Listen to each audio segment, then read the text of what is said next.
Ladies and gentlemen, welcome to the Ubisoft Iceberg, which covers over various cases of lost media and never before seen projects from the company, whether it's found, lost, partially found, or potentially non-existent.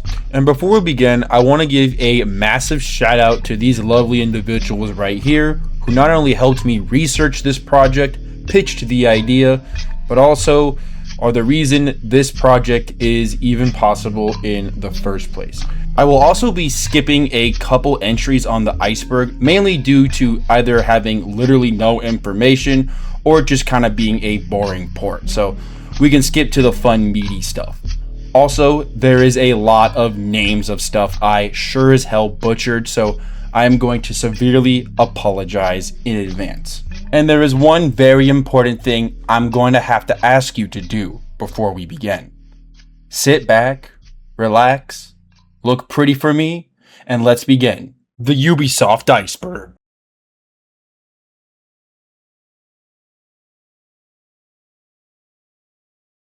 The South Park open world game. Back in 2005, BuzzMonkey Studios attempted to create a South Park open world game, similar to games like Grand Theft Auto and The Simpsons Hit and Run. It's unknown why the game never released, and the game was never announced in any shape or form. However, in 2015, the YouTube channel Happy Console Gamer got access to a Xbox dev kit which contained an early build of the game. It was very incomplete. However, things like the open world were working and functional for the most part, where other things like the combat system were nowhere near close to being complete. It's unknown if any other builds of the game have survived, but that will be for the test of time to tell. Rayman 4. According to the Rayman Wiki article, Rayman 4 was being developed by Ubisoft between 2007 and 2009 before being cancelled. This game is only known through the book El Historia de Rayman, which states that fewer than 15 people worked on it, including Michael Janad.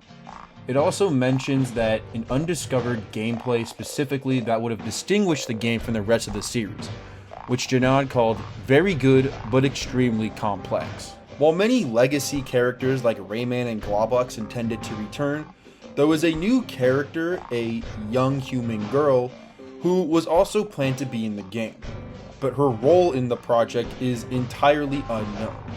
However, her design does seem to have become the future inspiration for the character Barbara, who would appear in later games.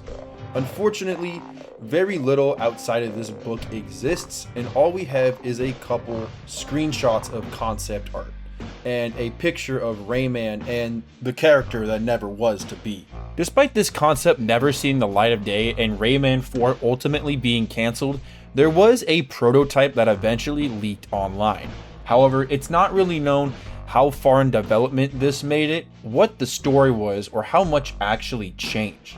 From what it appears, however, based off the prototype we do have, there is some unique and interesting mechanics that would have originally been in this game that sadly never saw the light of day.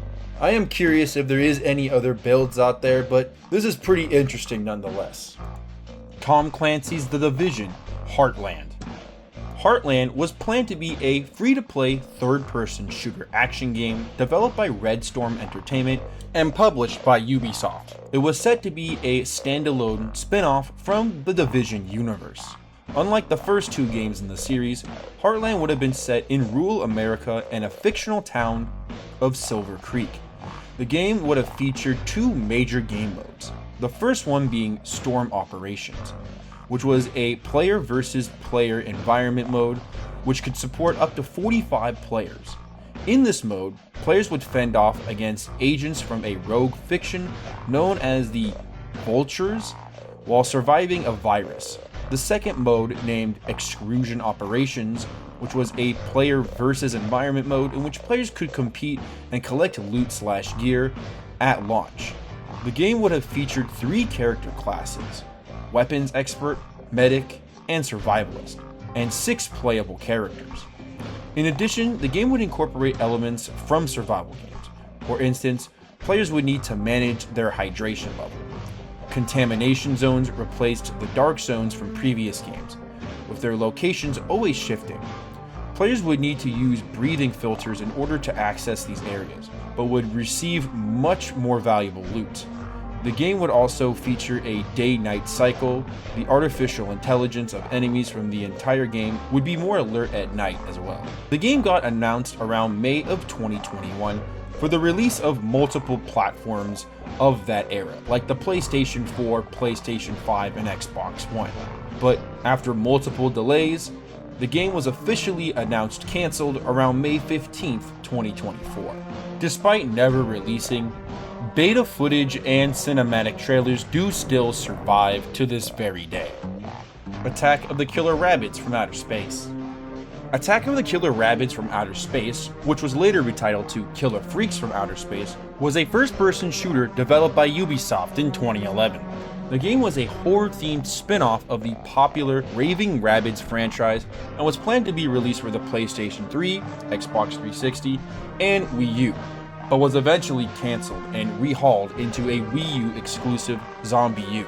It was planned to be a first-person shooter where you would go around killing rabbids/freaks to earn as much points as possible, and the player would take control of one of many soldiers sent to dispose the freaks using various weapons, like electricity guns and a buzzsaw launcher.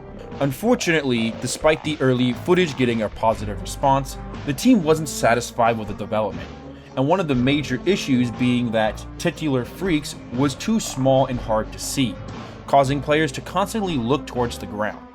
The team was also having trouble with the fast pace, which they felt wasn't working very well for the Wii U port. Because of this, the game was cancelled and reworked into Zombie U, which was released on November 18th, 2012, and ports of Zombie U would eventually release later in August of 2015. The trailer was shown at E3 2011, and various screenshot and concept arts are available online, but nothing gameplay-wise has surfaced. Rainbow Six Patriots. Patriots was a tactical first-person shooter game for the Rainbow Six franchise. It was announced on the cover of December 11th on Game Informer. The game was to be published by Ubisoft and was developed by the company Montreal Studios, with additional development by Ubisoft Toronto and Red Storm Entertainment. Due to the death of Tom Clancy in 2013, concern was raised that Patriots would be the final game credited with his name. Ubisoft has since stated that they will continue to apply the Tom Clancy's name on further Tom Clancy titles, out of respect for the late author. Patriots was cancelled in 2014 and shifted development to a new Rainbow Six game titled Siege, making this game rather historical in that regard. Team Rainbow is called into New York City to deal with a terrorist group calling itself the True Patriots, styling themselves as the populist malicious group. The True Patriots have been taking upon themselves to act as a judge, jury, and executioner on behalf of avenging the alleged victims of what they see as Wall Street corruption. To complicate the situation, the new leader, James Wolfe, a former Navy SEAL, believes that they have to play unethical in order to actually beat the Patriots at their own game, which may cost personal morality. Pre-rendered concepts from 2010 were revealed on November 4th, 2011, and updates back and forth would be seen throughout the years up until June 9th, 2014, when it was announced that Patriots as a concept was scrapped entirely to create the game Rainbow Six Siege as a replacement. All that survives is the mock-up cover art and a couple cinematic trailers. Assassin's Creed Lost Legacy. Lost Legacy was a Nintendo 3DS game developed by Ubisoft. It was announced at E3 in 2010 alongside the project Assassin's Creed Brotherhood, but little has been heard about it since then. Almost nothing is really known about this project, with the only thing really being known that it was quietly confirmed to be cancelled around July 2011, and the only surviving thing from this project is the logo.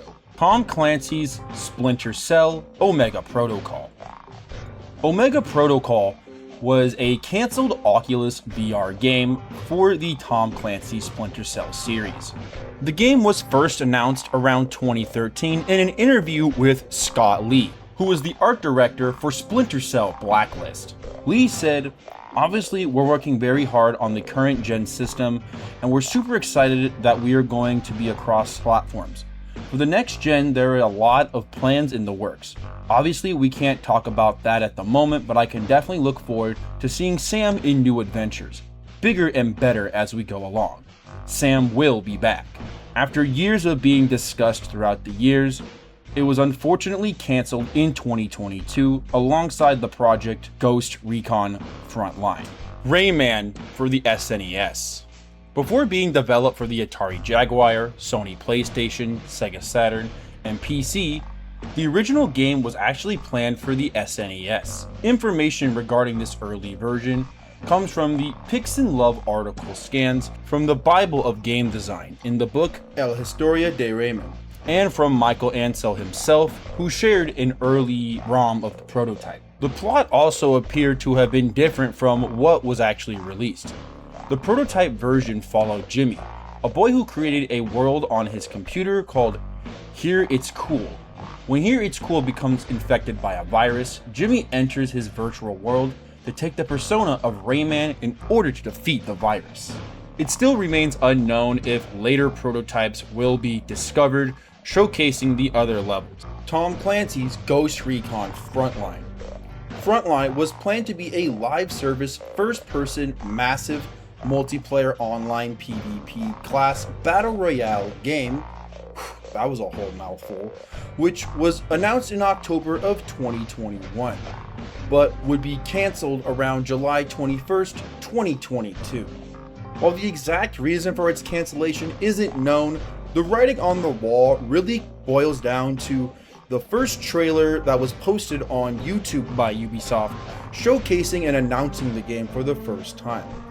It was met with a lot of criticism and was disliked up the wazoo, mainly because it just felt like a battle royale sellout. Because keep in mind, around this time, it felt like every game company that had a first-person shooter in any shape or form was trying to release a battle royale to cash in on the Fortnite craze, and people were just not having it anymore. This situation got so bad that an alpha test was even cancelled and delayed indefinitely, meaning this project really got nowhere. It's unknown how far this game actually made it into production, but from what the gameplay shows, it looks like it was pretty close to development, and let's face it, it was just an attempt at a blatant cash grab. Nice one, Ubisoft. Prince of Persia: The Sands of Time remake. Prince of Persia: Sands of Time was a popular 3D platformer developed by Ubisoft and released on October 28, 2003. On September 10, 2020, Ubi4 revealed a gameplay trailer showing the Sands of Time remake, and was planned to release on January 21st, 2021. Unfortunately, multiple delays would occur over the years, and by January 2026, game development eventually would stop, and it's presumed that the project was indefinitely cancelled. In a strange turn of events, however, a January 9th, 2021 prototype did eventually leak online. However, due to the build being encrypted, the build is currently unplayable. So while it's likely we might not get the Sands of Time remake we were promised, maybe one day this can get unencrypted and we can figure out what exactly they were cooking. But what the hell do I know? Assassin's Creed Project Scarlet. Project Scarlet was a cancelled Assassin's Creed game which would cast players as a former enslaved individual battling the Ku Klux Klan and other adversaries of America's Reconstruction period. The game was set to launch around October of 2027.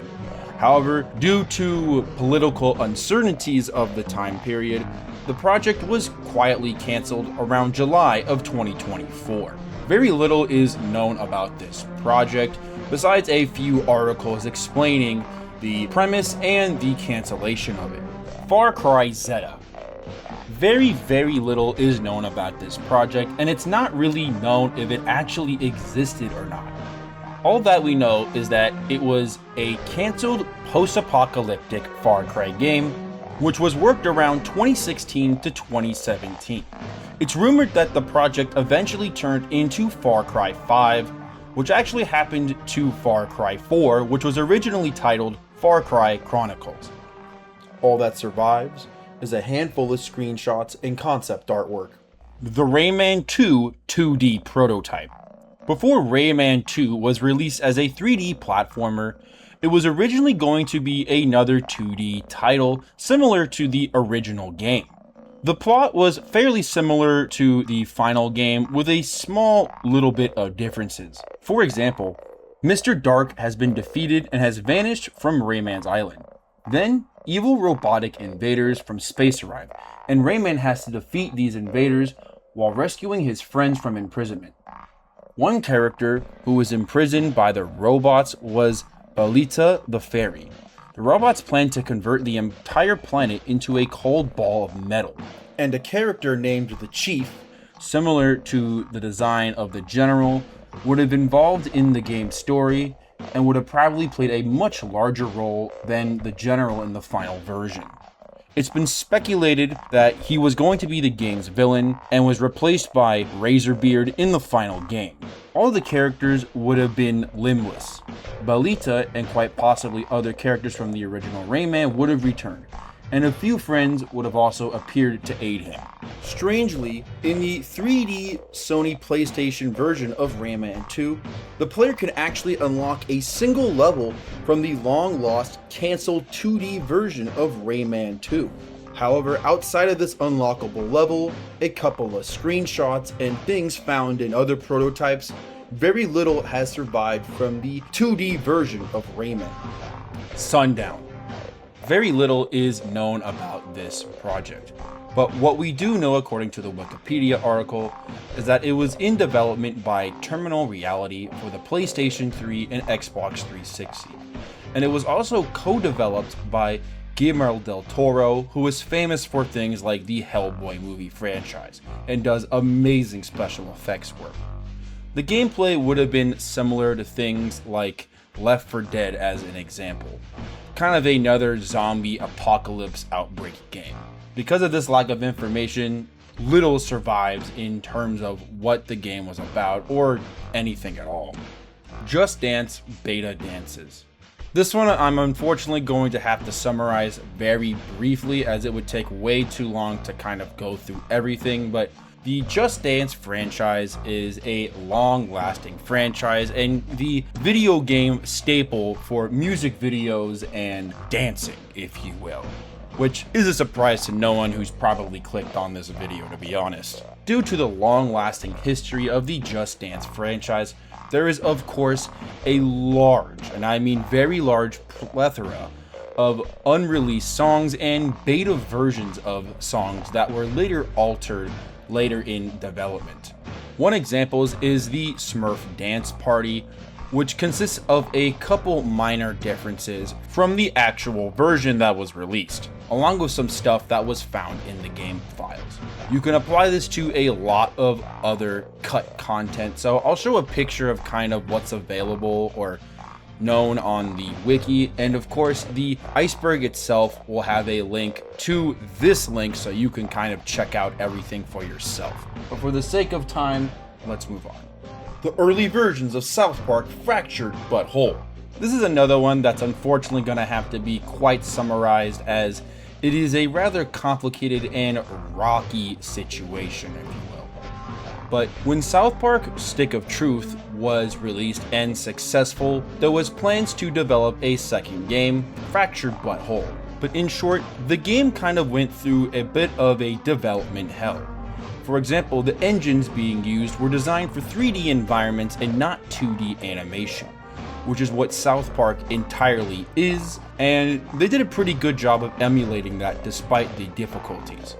But a lot of missions and characters were eventually removed from the franchise, and there was a lot of on-the-fly development, for example, adding characters like PC Principal down the line, even though he was a character that didn't exactly exist while the game was being developed until later on.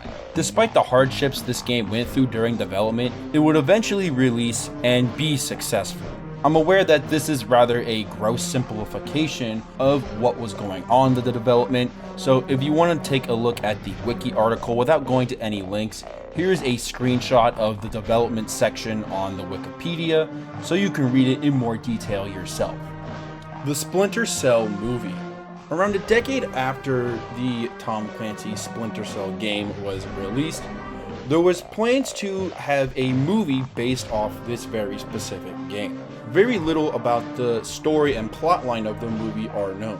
All that we really know is that it was revealed to follow a younger Sam Fisher, but no details outside of that. From what it sounded like behind the scenes, the movie would go through production hell, and eventually in November of 2024, after being announced in 2013, it was confirmed that the live-action theatrical adaptation was now cancelled. Rayman Garden. In 2001, a puzzle mobile game was developed titled Rayman Garden. The game was pre-installed on the Mitsubishi Triumph Eclipse and Mitsubishi M21i iMode, which is just one of your OG mobile devices from the early 2000s. The goal of the game was to find all the lums, avoid obstacles, and avoid monsters and bad Rayman. A YouTuber named Frame Raider would show gameplay on this device, revealing it after many decades of being lost. And the game would finally be dumped in 2023, but is unfortunately still unplayable due to there being no emulation for this said device. Brother in Arms Furious 4.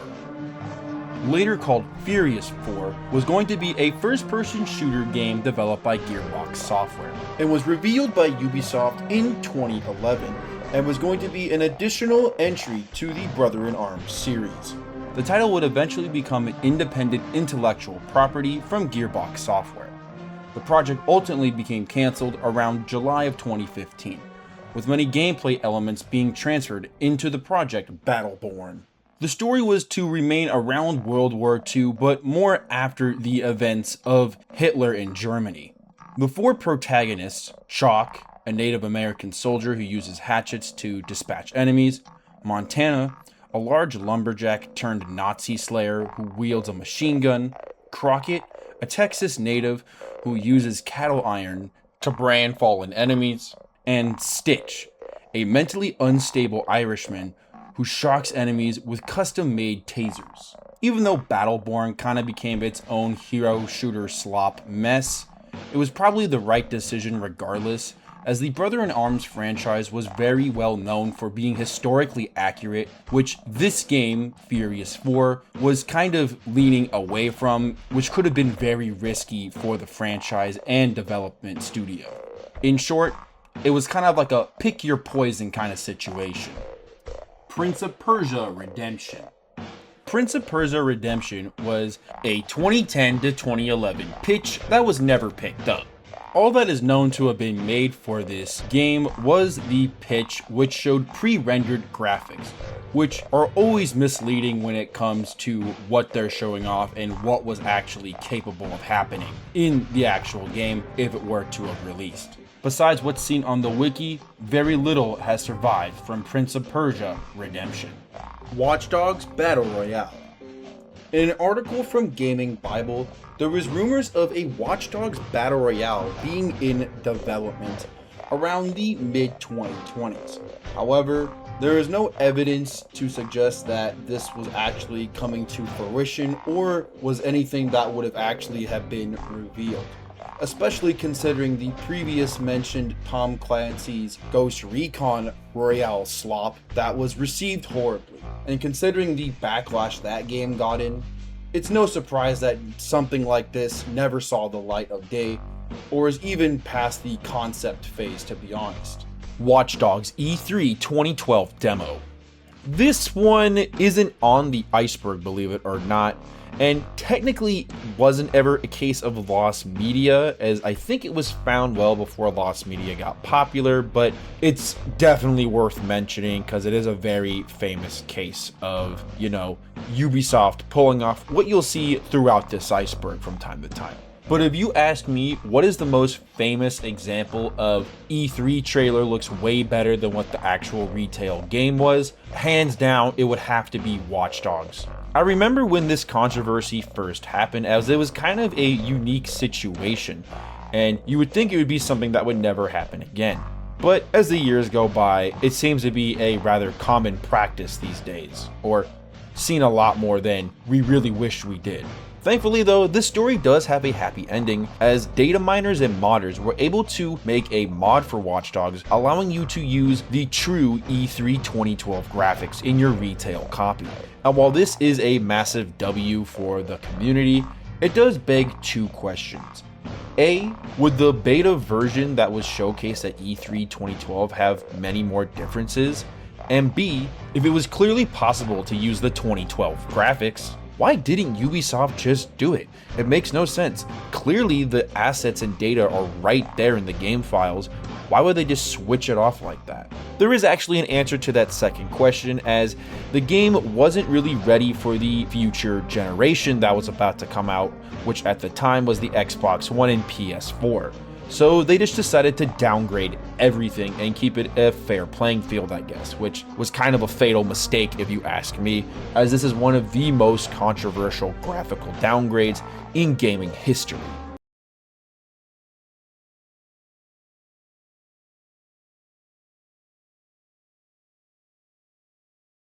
Nightmare Creatures 3. The Nightmare Creatures franchise, developed by Callisto Studio, which often gets referenced to the Dark Souls franchise and also being a lot shittier than the Dark Souls franchise. A third game for the franchise was planned to release around spring of 2003. However, when Ubisoft bought Callisto Entertainment in 2002, the company unfortunately went bankrupt, and development for Nightmare Creatures 3 quietly got cancelled, despite not being officially announced it was cancelled. The only remnants of Nightmare Creatures 3 that has survived in any shape or form are two screenshots and a couple videos from the YouTube channel Stefan DeLuca, which has a trailer and concept sketches from the game. Star Wars Outlaws 2. Star Wars Outlaws was a action-adventure Star Wars game which had similar combat features to games like Assassin's Creed and Battlefront. Unfortunately, the game was a catastrophic failure and was review bombed up the wazoo by critics. There was plans for a sequel to this game, but due to the commercial failure that this game was, it's obvious that a sequel was just not a financially good idea in any shape or form. It's unknown exactly how far Star Wars Outlaws 2 made it into production, if it even did at all. Project Renaissance. Being first revealed in 2023 and cancelled in 2025, Project Renaissance was Ubisoft's attempt at Minecraft and Fortnite kind of having its own weird little butt baby. The article describes this game as a voxel-based game with, in quotations, shades of Minecraft that have been in development for years at Ubisoft Montreal, and the cancellation paved way for another project called Codename Altera, which reportedly is inspired by Animal Crossing and utilizes the voxel generation technology, which gives those kind of 2D Minecraft graphics that the game is trying to emulate. Campus. Campus was Ubisoft's attempt to recreate the magic of the famous game developed by Rockstar, Bully. In 2005, the game was unfortunately cancelled after 2 years of development. There's very little known about the game, especially considering the fact that it wasn't even announced for the most part. All that survives is a small YouTube video from the channel Unseen Resurf, which explains how obscure this title really was, despite its unique and interesting concept. Rayman's training. During the development of the video game Rayman 2: The Great Escape, a short 3-minute animated film was produced featuring the character under the title Rayman's Training. Despite the film itself being lost, small clips were later used as advertisements and promotional material throughout multiple games. The clips and shows were from various scenes, such as Rayman gaming on a chair with a large TV, Rayman flying through the sky, and Rayman falling through some sort of portal, and Rayman in a forested area with a punching bag character. In 2021, it was speculated that these clips may have been from a shared source since there were so many similarities in the environment and the character models which were used in them. From the research found, a listing of the short film with the potential to be sourced was discovered on a website of the French National Audiovisual Institute. The page gives various details about the short, revealing that it was originally shown at a film festival, Imagina, in 1998. Unfortunately, the listing lacks a synopsis of the short, and no video file was publicly available. The DVD for the Imagina 98 festival does not contain the short either. Attempts to contact the INA to obtain more details were far from unsuccessful. In March of 2022, the short film was found within the files of the August 14, 2003 PS2 prototype Beyond Good and Evil, albeit in low quality without audio. It only contains scenes in the forested area with the punching bag character, and there is a minute shorter listed than on the website. So it may be a case that there is a version with extra scenes seen in the promotional material. Prince of Persia: Assassin. After the release of Prince of Persia, another game for the Prince of Persia franchise was planned, titled Prince of Persia: Assassin. The story would have focused on a female assassin who was among a group of many that protected and rescued a young prince as his personal bodyguards. Ubisoft actually rejected this original idea, as they did not like how the game was based off the bodyguards of Prince of Persia rather than Prince of Persia himself. And over time, this once rejected concept would eventually turn into the very first game that was Assassin's Creed. And the rest is obviously history. Unfortunately, very little survives of this original version besides a small little prototype gameplay showcase of what appears to be multiple people playing the game, but don't quote me on that, along with some really cool concept artwork. Honestly, it's kind of interesting to see that the original concept of one of the most famous characters in gaming was once a girl. And honestly, it's a really cool looking concept, and I would have loved to have seen this edition of Assassin's Creed actually be in one of the official games, if you ask me. Beyond Good and Evil 2. This is a very complicated story, and is so complicated it has 2 entries on the iceberg. So I'm going to try my best to summarize this hoopla, but we're talking around almost 2 decades of history here, so please bear with me. But for context, Beyond Good and Evil was a 2003 action-adventure game developed by Ubisoft and released for the consoles of that time period. While the game is considered a fan favorite and has a cult following, it didn't sell very well when it first came out. So when there was talks about a sequel, Ubisoft was very reluctant to do anything related to a sequel to this game. That is where the simple part of this story ends, and the extremely complicated rabbit hole that is Beyond Good and Evil 2 is, well, let me try to explain it. Before 2008, there was a handful of leaks and rumors of development of Beyond Good and Evil 2, and there was even a gameplay screenshot of both the game and what appeared to have been a cinematic trailer, which in 2008 would eventually release, revealing the development of Beyond Good and Evil 2 for the very first time. While things were looking rather promising, it was not yet approved by Ubisoft at this time. After this small little 2.5-minute trailer, there was literally nothing. Pretty much an entire decade of silence until E3 2017, where we would get a trailer for the game after almost 10 years, and another trailer would pop up around 2018. A few cinematic trailers would resurface over the years, but unfortunately, to this very day as of making this video, there has been little to no announcements in regards to the release date of this long-lost game that has been in production for almost 2 whole decades, making it one of the longest development hells in gaming history, or at least close to it. And it really didn't help that on September 2020, Michael Ansel, the then game's director, announced his departure from Ubisoft, making the morale of the project all the more defeated. Thankfully though, on January 2026, despite multiple projects being indefinitely canceled, Beyond Good and Evil 2 was one of the few that survived this wave of cancellation. So, what is the status of this game?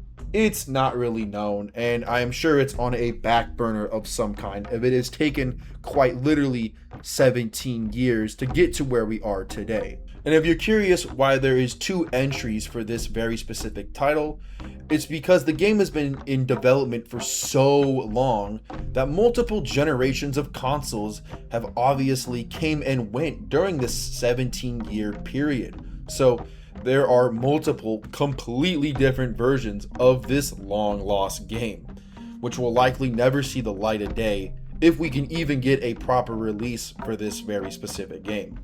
RoboCast made an interesting video talking exactly about the details that have been going on with this long development hell cycle, if you're interested.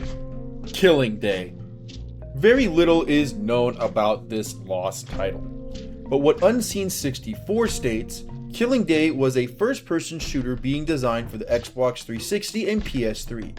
A pre-rendered video was shown at E3 2005, but not much outside of that is known about the game or why it was even canceled in the first place. All that we do kind of know is that it was canceled early in development. Looking at the footage, this is definitely the most pre-rendered shit I have ever seen before, but it does make me very interested in stuff like this, and it always makes me wonder, how far did the actual game make it into development? Rabbids Invasion. Not to be confused by the TV show, which has the exact same name, Rabbids Invasion was a Facebook game developed by Ubisoft Paris and was made on April 3rd, 2012. And a year later would be canceled and shut down indefinitely. And speaking of the show would steal the title from this lost game, and the rest is history. Not much was known about the game outside a couple YouTube videos, but eventually on October 2nd, 2025, Discord user Kenny Real uploaded all the game files to Mega, and it had multiple builds of the game. So shout out to the homie. Immortals Fenyx Rising 2. Imagine if Link from Zelda had a 4-way with Clash of Clans, Genshin Impact, and Monster Hunter. You'd basically get this game. A sequel was planned for this game and would have had a couple significant differences, like having an environmental theme, some shape-shifting powers, earning tattoos based on what they do, and a cartoonier art style from the original game. Almost to the point where Ubisoft would have considered it a completely different title. But because of all the hoopla happening, the project was unfortunately canceled to focus on more established franchises like Assassin's Creed. Ghost Recon Commander. A free-to-play Facebook game launched in June of 2012, Ghost Recon had you pick from 3 classes: Assault, Specialist, or Recon. It was a turn-based overhead game using a point-and-click system, with a variety of weapons and gadgets that you could use with a customizable base camp. Very soon after, on November 7th, 2012, the game would shut down and would have the entire team that worked on the game be laid off. It was rumored that 2 missions were actually planned before the game got canceled, so those obviously never saw the light of day. Besides a couple YouTube videos online that are very old, a couple of screenshots and stuff from the game files have kind of resurfaced, but more just graphics, if you will. Rayman Education. Intended to be a release for the Nintendo DS, it was eventually canceled for unknown reasons. Almost nothing is really known about this title apart from a couple concept art screenshots that resurfaced over the years. But it appeared to have been inspired by another Rayman game called Matarelli, the Just Dance Shakira spin-off. Meant to release in 2012, like other spin-offs like ABBA You Can Dance or the Michael Jackson Experience, this game would have been the Shakira exclusive spin-off. Out of 25 songs meant for the project, only 19 of them are known, which is impressive considering this game never released. Despite never releasing, quite a bit of screenshots, concept artwork, and behind the scenes photos have resurfaced over the years, so there is decent amount of documentation. but if there's anything playable in regards to builds or whatnot is entirely unknown. The Assassin's Creed movie sequel. On December 21st, 2016, the Assassin's Creed film would be released and viewable for everyone to watch, albeit it got pretty bad ratings and wasn't very liked. Despite doing fairly well in the box office and grossing a profit, Disney decided to cancel any involvement with a Assassin's Creed film sequel. I'm sure there's more behind the scenes that would explain more as to why this sequel was canceled, but it didn't look like anyone really exactly cared for a sequel due to the ratings it received anyways. The Assassin's Creed 3 Canoe. With the surrounding and environment of Assassin's Creed being rather around the 18th century, it's obvious that things like canoes would exist, and there was actually an intention by the developers to have a canoe be usable in Assassin's Creed 3. However, this mechanic was eventually scrapped, and now while you could still see canoes, they're not really usable. There is, however, one surviving screenshot of the canoe being used in action, but that's kind of it. The Watch Dogs film. In June of 2013, Ubisoft announced a couple movies being in the works, one of them being Watch Dogs. In 2014, a couple people were hired for a screenplay of the film, but a whole decade would pass by, and there was a couple little updates here and there. For example, in June of 2024, Tom Bliff joined the cast in an undisclosed role. It was also announced that the film would feature an original story set within the series of the fictional universe. However, since it's been almost 10 years since this movie has been announced, very little has come out of it after this 2024 announcement, so it's not really known where anything is going, especially considering nothing has really released at this point. Thesis. Thesis was planned to be an action-adventure game in development by Track 7 Games, and it was meant to be published for the Xbox 360, PlayStation 3, and PC. The project started in early 2005, but after a couple years of being promoted all over the place, the game disappeared into thin air, and likely never will see the light of day. A large amount of screenshots and renders have survived over the years, along with a 19-year-old YouTube video showing some of the only footage that's likely just pre-rendered anyways, so take that if you will. Avalon. When the director of Dragon Age joined Ubisoft in 2020, there was plans on a project called Avalon, which would have been similar to games like Monster Hunter, in the sense of revolving around a kind of mythical monster status, unlike games like the Assassin's Creed franchise, which was more rooted in actual history. Not much has obviously surfaced outside of this article from 2020, which talks about it being canned in the first place, so it's likely we'll never see anything from this project anyways. Rayman for the Sega 32X. Like I mentioned earlier in the video, there is a lot of kind of just random ports in this Iceberg, so I'm skipping the vast majority of them, but I'm going to make a couple exceptions like this one here.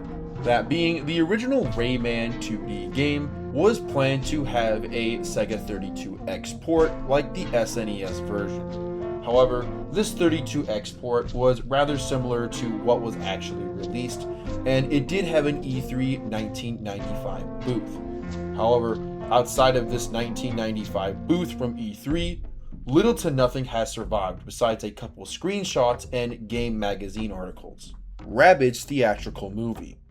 Around 2013 and 2014, Ubisoft announced that it would be working with Sony Pictures to release the Rabbids theatrical movie. In 2019, however, it was announced that Sony would separate themselves from the project for unknown reasons. And in 2022, a video was uploaded to Vimeo which showcased test footage from what appeared to be from this very film. Because of this incident, and there being nothing for about a whole decade as of making this video, it's likely that this project was entirely scrapped, and it's unknown how much was actually made for it. Tom Clancy's The Division cut content. While The Division, which was an action roleplay game, was rather successful when it came out, quite a bit of content was cut from the game before it released. Some examples of this included one World Trade Center / Freedom Tower, where the skyscraper could be seen in the Manhattan skyline in early gameplays, photos, and concept art. There was a thing called the Companion app, which you could download on your phone and add elements to the PvP environment. There's quite a couple other things, so I will just have the text from the wiki here so you can kind of read it for yourself. Just Dance VR debut. Having to use the Wayback Machine, on June 13th, 2016, there was an announcement on the Just Dance 2017 website which talked about a special demo for the future of Just Dance, which would have used VR technology. Outside of this article from the Wayback Machine, very little exists from this VR demo. Prince of Persia: Kindred Blades. Kindred Blades was the working title for the sequel of Warrior Within, which was later scrapped and reworked into the Two Thrones. It did maintain a couple mechanics from this lost version, like the speed kill mechanic. Most of the speculation and understanding of the game obviously comes from the trailers and the small handful of footage that comes from E3 2005 to around 2004. Or I should have said that the other way. Outside of what was shown at E3, it's unknown if anything really survives from this original version, outside of what was transferred over to the release titles. Wild. Wild was a cancelled survival game developed by Wild Sheep Studios and Ubisoft Paris, and was to be published by Sony Interactive. After Michael left the company in 2020, it kind of put Wild in a vaporware situation, especially considering that Ubisoft Paris had its duties transferred to other projects, making this never finished. From what gameplay we have, it would have suggested that it would have been both a single player and multiplayer style experience, so basically whatever your preference is. And it would also allow you to take control of animals to use against other players and or enemies. Personally, I think it's a really cool concept, and it's kind of sad that this never saw the light of day. But unfortunately, all we have is a handful of trailers and this wiki article. The other January 2026 cancels. 2026 started as kind of a stinker for Ubisoft, as many big and ambitious projects were unfortunately canceled. Apart from one of the biggest ones being the Prince of Persia remake, there was a couple others worth mentioning. One being Project Pathfinder, otherwise known as Project U. It states in the article, formerly referred as Project U, was described as a session-based co-op shooter. It first surfaced publicly in September of 2022. The project reportedly underwent several beta tests before being rebooted in March of 2024. Ubisoft had raised concerns about long-term engagement and opted to revisit the concept rather than cancel it all the time. Another project worth mentioning was Project Crest. Developed in around 2025, it was rumored to be a World War II themed extraction shooter, although no details outside of that were released, and honestly, that's probably for the better. Do we really need more extraction shooters? The last one I'll mention here is Project Aether, sorry I'm a stupid idiot, was reported to be in development around 2019, but no gameplay or details have since been confirmed. With the closure of one of the studios under Ubisoft being shut down, it's no surprise that this project was cancelled with it. The Division movie. For the past decade or so, there have been talks about a film adaptation for the game The Division. This project, however, has been kind of in a rocky state, and it has been quite literally about 10 years with little to no announcements about this movie at all. But what's interesting to note, in an article in 2016, it talks about how there was a change in directors. Originally, the film was going to be directed by David Leitch, who's known for working on things like Deadpool 2 and Atomic Blonde. However, in a response from Kelly McComrick, who is the co-founder of the project, the film was put on an indefinite hold due to the COVID-19 pandemic. Since then, it appears that there was a change with who was directing the film, and now it appears that the new director is Ranson Marshall Thurber. God, I'm so bad with names, guys, I'm so sorry.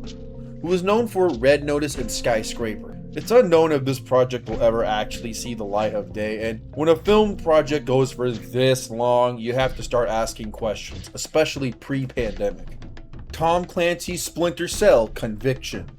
Splinter Cell Conviction is one of the many Tom Clancy games that ended up rather successful with little to not many issues. But by 2008, the game planned on getting a complete re-overhaul and then would release in 2010 making the rest history. To this day, very little besides what you could see on things like this wiki article survived to this day. However, the game ended up completely re-overhauled from what it originally intended to be. Now, for time's sakes, I'm not gonna go over everything as it is just a whole lot of history in regards to the development of this game, but as always, there'll be links for everything in the description. But to summarize it, the project started around 2005, and it was under the radar until 2007 when Ubisoft revealed it that very Christmas. What we got was a game trailer along with a couple screenshots and concept artwork. However, this original concept would get re-overhauled in 2008 and would eventually release in 2010, hence where we are today. Heroes. Heroes was a 2006 live-action show about ordinary people who realize they have superpowers. Around 2007, there was plans for a Heroes video game to be released around the release of Season 3. However, due to the declining rates of the show at the time and lack of resources from the game developer, the project was ultimately cancelled. Believe it or not, the project was actually reinstated in 2018 and had a potential release for around 2020. However, I doubt they anticipated something as insane as COVID, so because of that and there being no update since, it's likely that this will never see the light of day. Fortnite Splinter Cell collab. In 2025, there was a rumor speculating that there could have been a collaboration with Fortnite and the Splinter Cell series. However, nothing came of it from what it sounds like, and it's unlikely that anything will probably surface from this, but considering how money hungry the Fortnite series is, it would be probably no surprise if they go up to this series, but they also kind of are going for more normie style content, so it's not really known exactly if we'll ever see anything related to Splinter Cell in the Fortnite franchise. But maybe for morality and ethical sake, it's better that they don't touch this series. Just Dance Planet.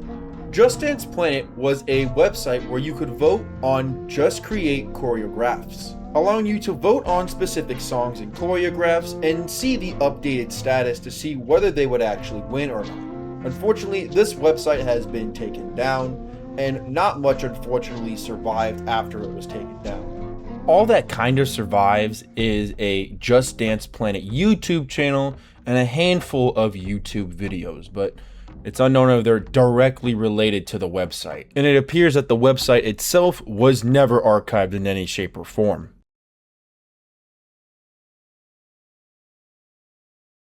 The Drift. The Drift was a demo developed by Ubisoft Montreal, which would eventually become the Tom Clancy Splinter Cell game series. The only reason we even know about this existing was from an interview from IGN in Ubisoft in 2014. Exile. Exile was a rather bizarre beta that eventually turned into the Far Cry series, where you would basically be fighting aliens, and aliens who recreated a colony of dinosaurs in an attempt to take back control of the globe. And the player would have to overcome the advanced alien technology with the dinosaur brute strength. To summarize the plot, it's centered around a group of soldiers sent by the UN to inspect the island where all of this shenanigans is happening. The first team of soldiers mysteriously disappears out of thin air, and the player is a part of Team 2 of elites, which is supposed to investigate what the hell happened to the first group of guys. While the story does sound rather linear and single-player-like, it was actually meant to be rather a multiplayer open-world style game, closer to things like World of Warcraft rather than something else like maybe Doom, for example.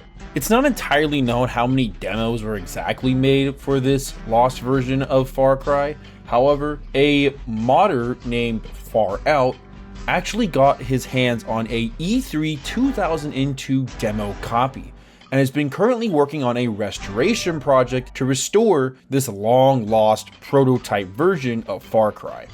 The Crew Road Empire.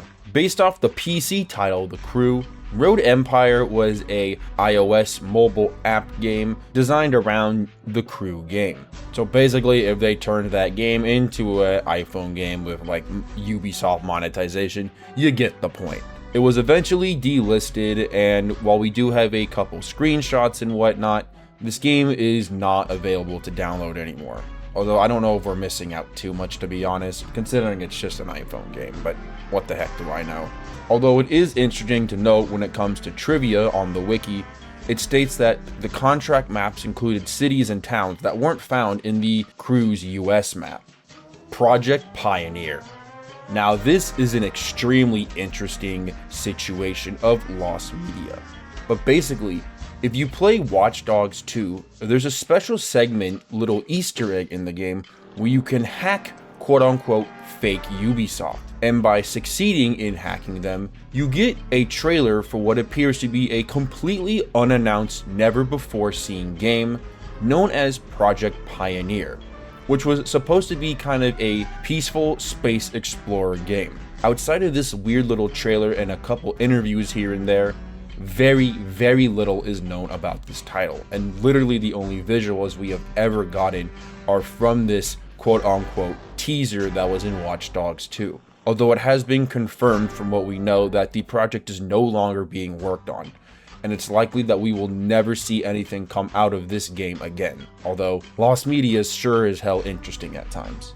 Myst 4: Adventure Beyond the D&E Ultra World.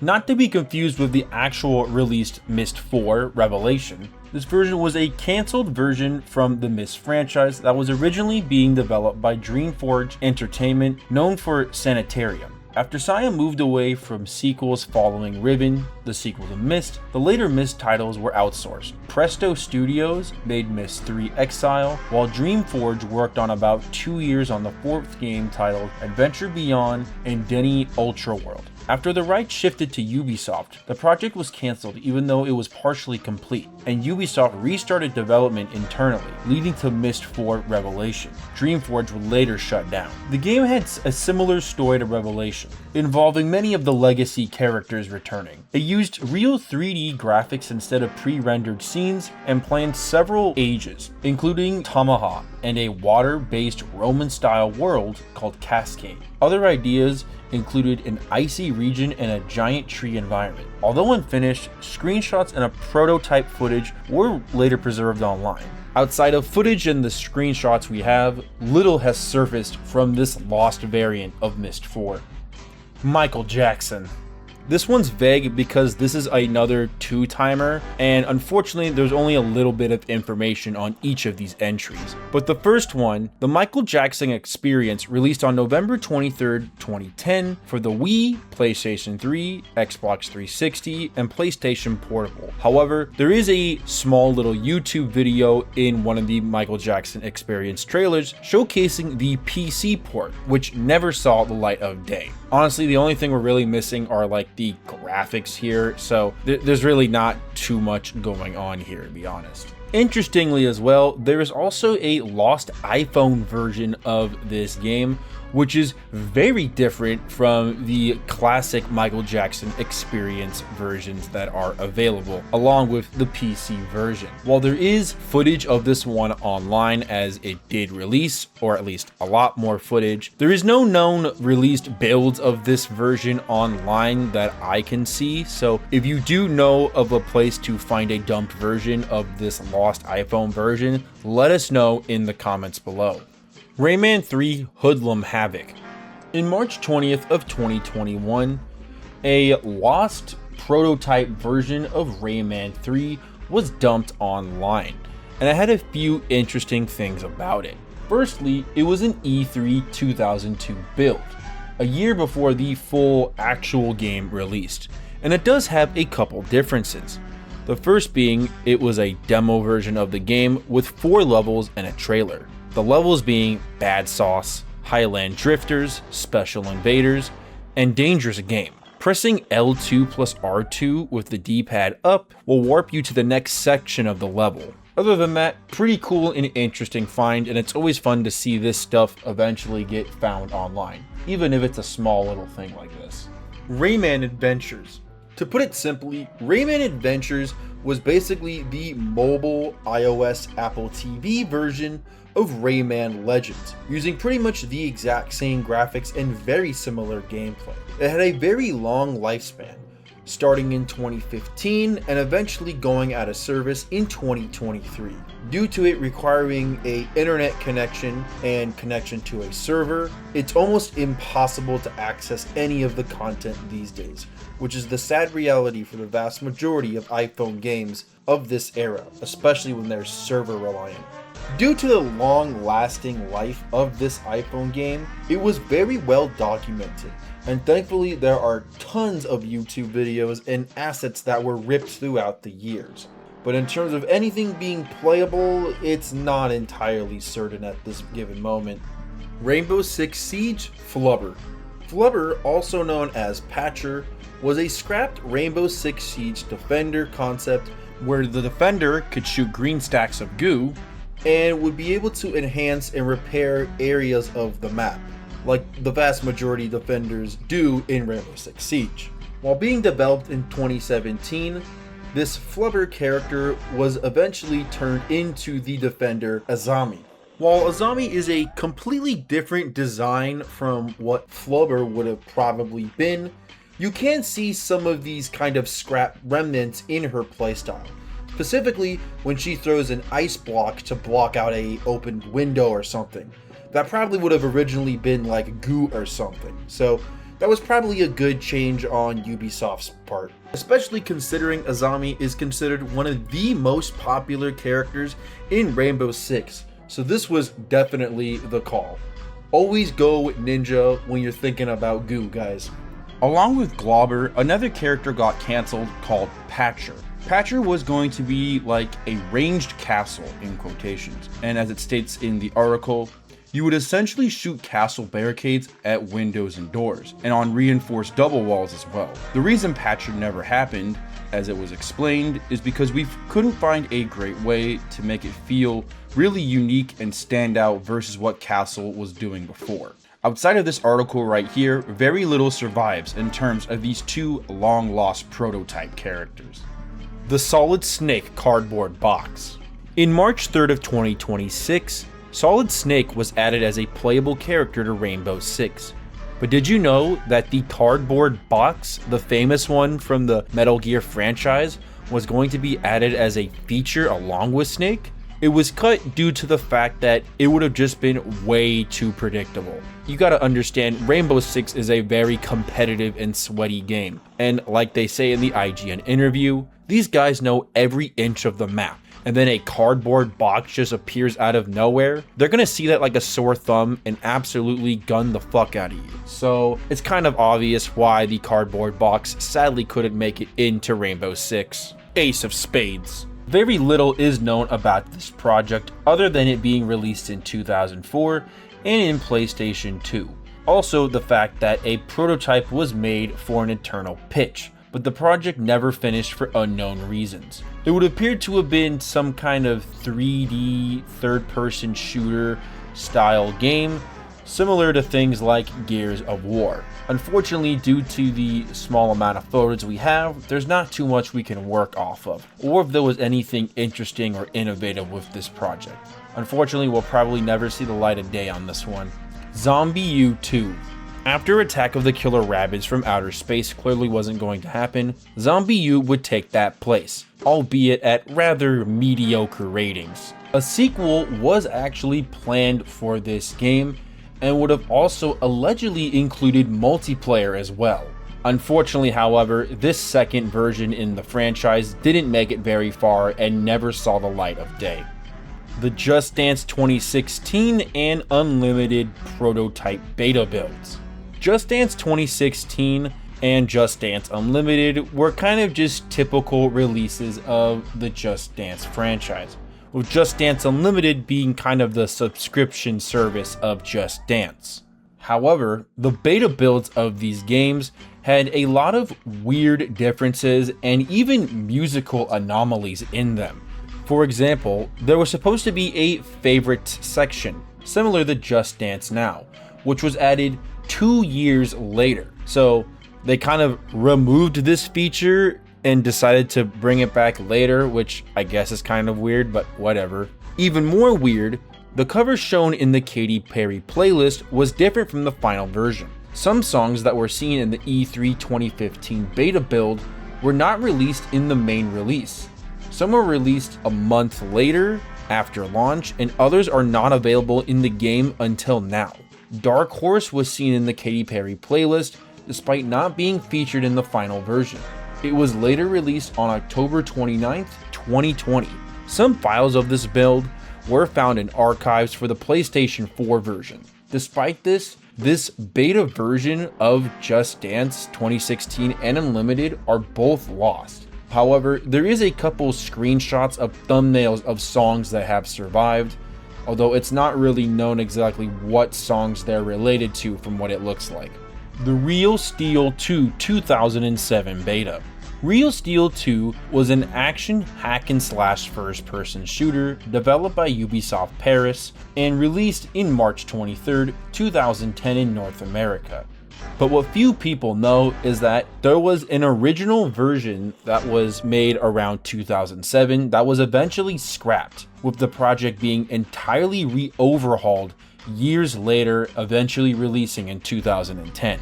While the full reason isn't fully known, one of the main causes was issues with quality control, as the original version of Real Steel 2 was on the Unreal Engine 2.5, and Ubisoft also wanted to take advantage of Nintendo's Wii U Motion Plus peripheral. This also made Ubisoft change to their in-house engine, the LYN engine. And stated by the director of the project, they wanted to take advantage of the game's sword fighting mechanics to the new Nintendo's Wii U Motion Plus technology, believing that the realistic setting wouldn't fit with the planned increased focus on sword fighting. The beta version of Beyond Good and Evil.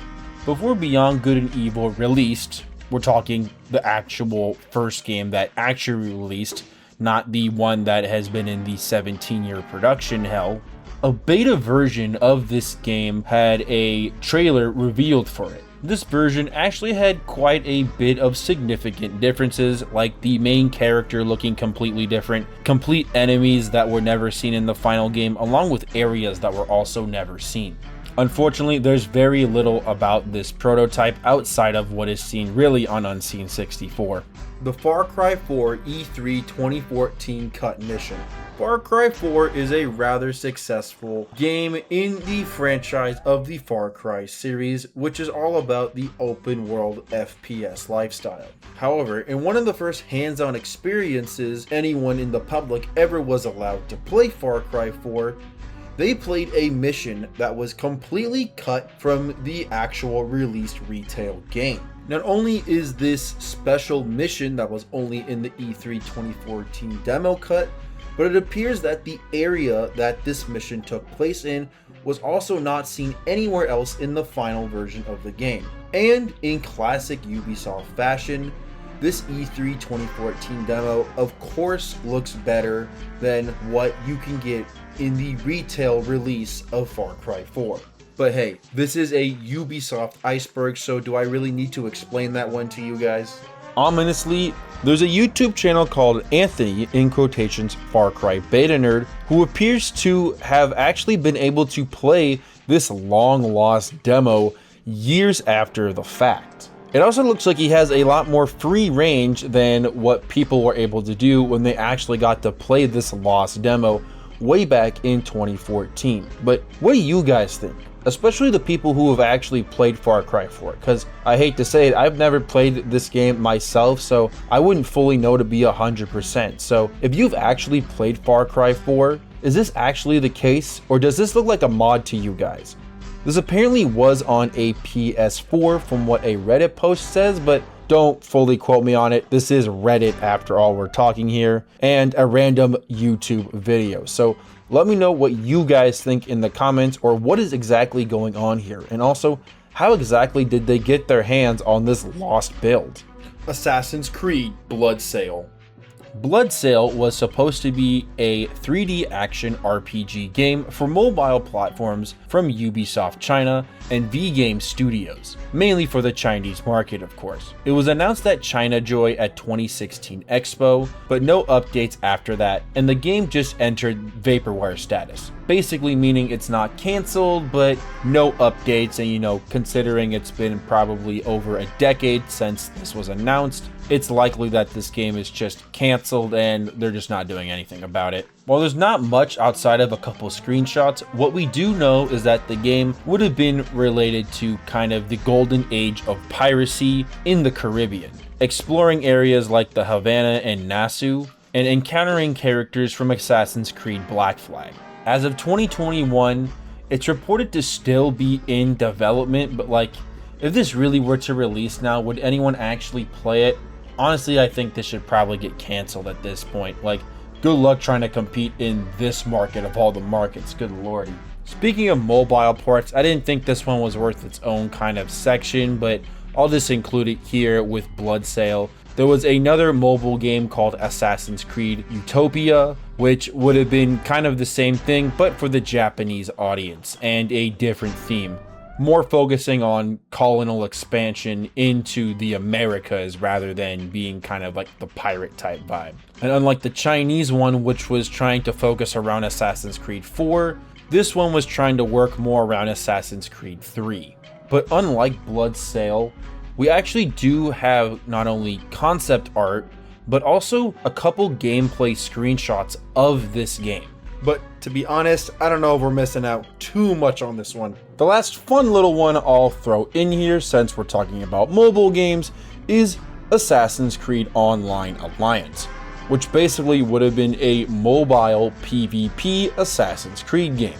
Very little is known about it. There's only one image of it online, and we haven't heard really anything from it since 2016. So take that if you will. Might and Magic Raiders. Planned to be a spin-off of the Heroes Might and Magic series, it was going to be an online action RPG, allowing players to take control and customize up to 4 characters in total, taking place shortly before the events of Might and Magic Hero 6. It would have focused on a brotherhood of outcast raiders returning to save the city of Hammerfall from an invasion of demons. It was cancelled in 2013, and the game was never released, and all we ever got were 2 kind of graphic sprites that were found, along with a teaser trailer. Rayman 2 for iOS.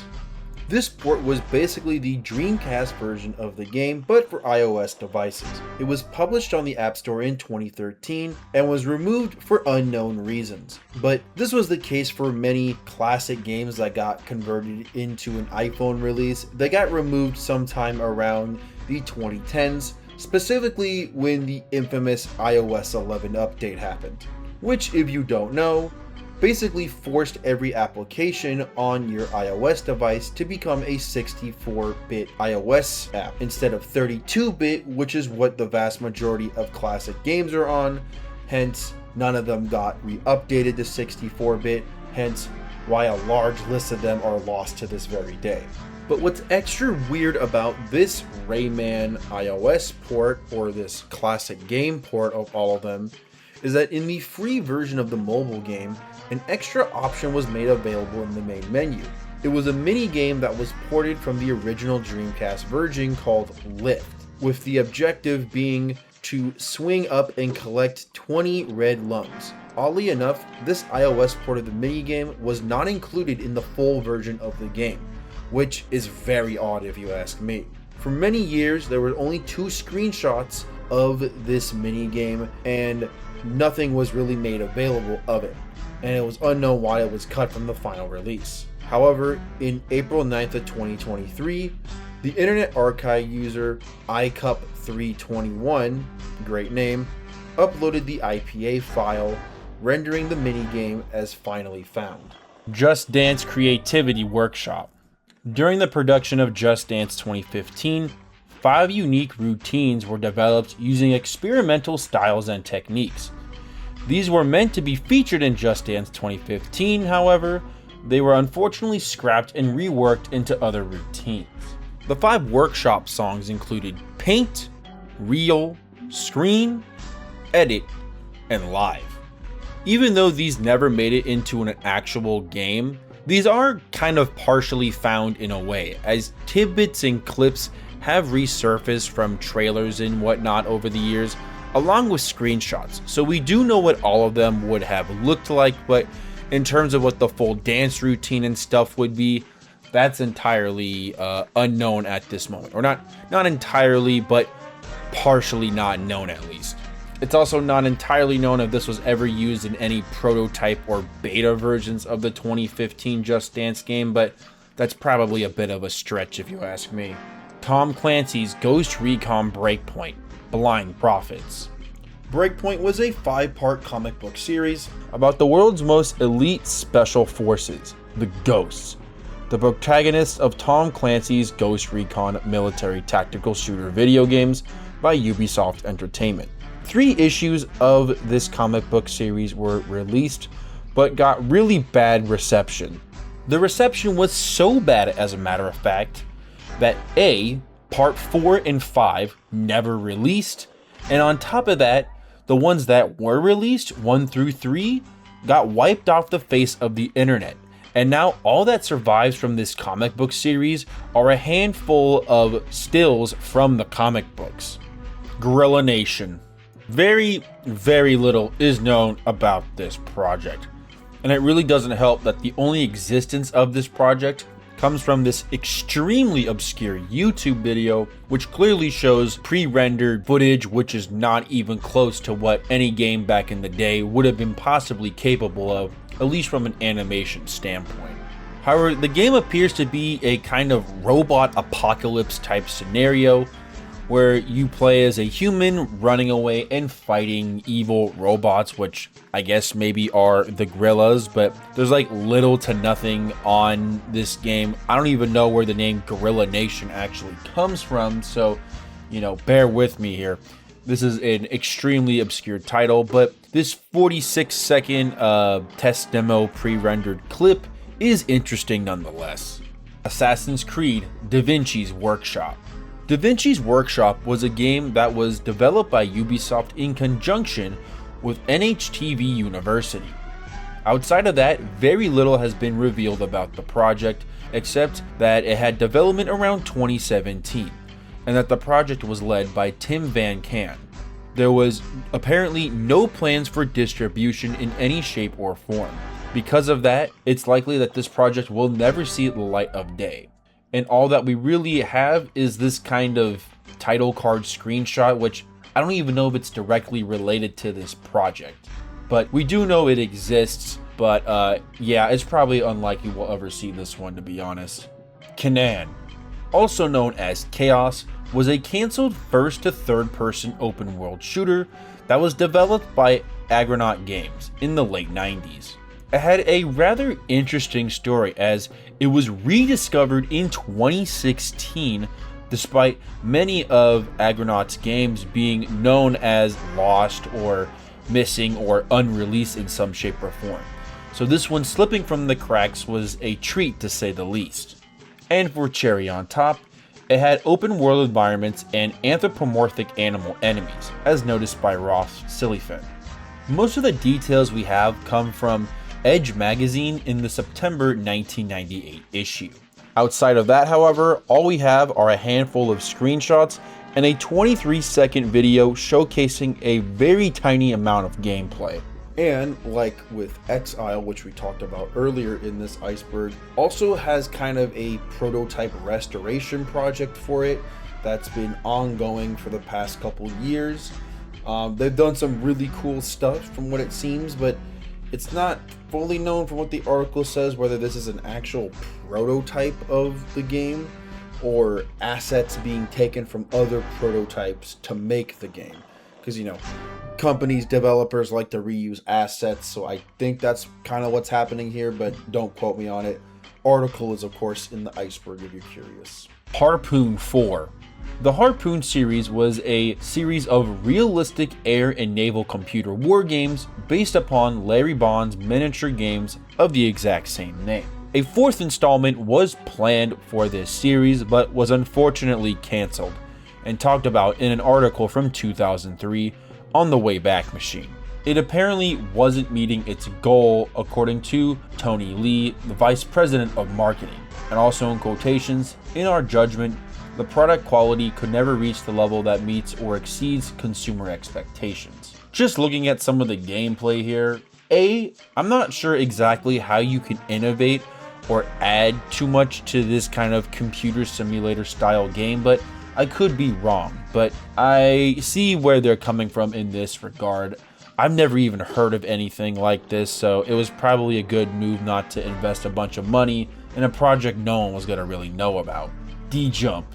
D-Jump was a cancelled platformer / action game developed around 1997 to 1998 by Ubisoft Paris, planned to be released for the, in quotations, next-gen consoles, which for the time was going to be the Dreamcast, PlayStation 2, and PC. The project was unfortunately canned after 1 year of development. However, a user called Turbu was able to find a Power Play magazine from August 1998, which gave us a lot more information, including a lot more screenshots and whatnot. Unfortunately, all we have are screenshots and a 57-second video. However, we do have quite a bit of screenshots and behind the scenes of this project, and the 57-second video does show us some really interesting stuff. But it would be really, and I mean really cool to see if there's any prototype copies of this game out there in some shape or form. I would love to see what was made for this. And before I end this one, there was a little bit of interesting information found that a lot of what we do have may have come from N64 builds, which wasn't really mentioned as much. So just a little interesting cherry on top for this one. One of my favorites in the Iceberg for sure. 1666 Amsterdam. From the creator of the Assassin's Creed franchise, he was working on a game called 1666 Amsterdam, which never saw the light of day. There's an article that states, according to the description of the YouTube video below via Reddit, the footage comes from a build from several years ago, aimed at the previous console generation, which this article was made in 2016, so that would have been probably the Xbox 360 if I had to guess. The theme of the game, set in the glory days of Amsterdam, guessing around 1666, was Be Worse Than the Devil, with the player taking control of various animals associated with black magic, such as crows and black cats. When Ubisoft bought the 1666 property from Daisylay and his company, there was a bit of a issue where Ubisoft fired him as soon as the sale happened. Daisylay sued Ubisoft for control of the game, finally getting the property rights around 2016. The only footage that has ever survived was a small test showing uploaded by the indie game developer Necrosoft Games. Due to the mishaps that happened through the production of this game and all the legal battles that went on, it's highly unlikely that this project will ever see the light of day, especially considering it was intended for what we think is the Xbox 360 generation. Small update, working on this video on June 5th, 2026. 1666, yes, this very project we were just talking about, got not only announced, but also had a full gameplay demo. Looking at the footage, it's very clear that it is very different from the original 2010 version, but it's really dope to see this project come back into the modern light and hopefully into a full, complete, and playable project. Know Your Friends. Despite being fully completed, Know Your Friends was a Wii U party game that was fully developed by Ubisoft, but pulled last minute due to lack of trust in the Wii U's poor sales. Over the years, trailers and even gameplay of this has been found, so people have had access to this lost game. However, no one has come forward with an actual dumped ISO/ROM file, so it's unknown if we'll actually ever be able to get our hands on this game. Before we wrap up this tier, there's a fun little comment in the Did You Know Gaming video that states, a few years later, and would you look at that, Jackbox swooped in and made the whole series out of the same type of game. I bet the Ubisoft executives still wake up in the middle of the night and whisper, "Know your friends."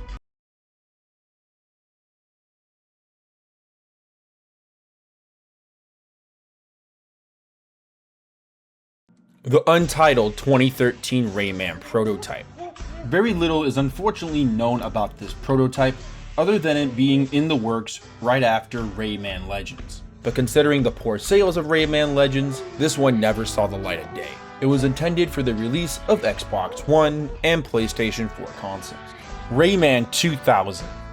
Rayman 2000 was a prototype build that never really made it very far into production after the release of Rayman 2. It would have taken place in a more open world style universe where you can explore more cities and streets and whatnot. It was going to be a lot more urban than traditional Rayman games. In a 2024 interview, however, with one of the senior art directors, it was revealed that the prototype project never made it past the prototype stage, and that the idea of the game was further extended into the Rayman 3D universe, and notably to create a fantastical town with many buildings to explore. It was also stated that he doesn't recall the project's cancellation at all, only that a few people actually worked on it. Considering the info we got here and that it's briefly mentioned in other Rayman games, it's likely not much outside of the concept phase was actually made, and likely a prototype probably doesn't even exist. But it is interesting to see official games from the franchise give and represent elements from this lost build.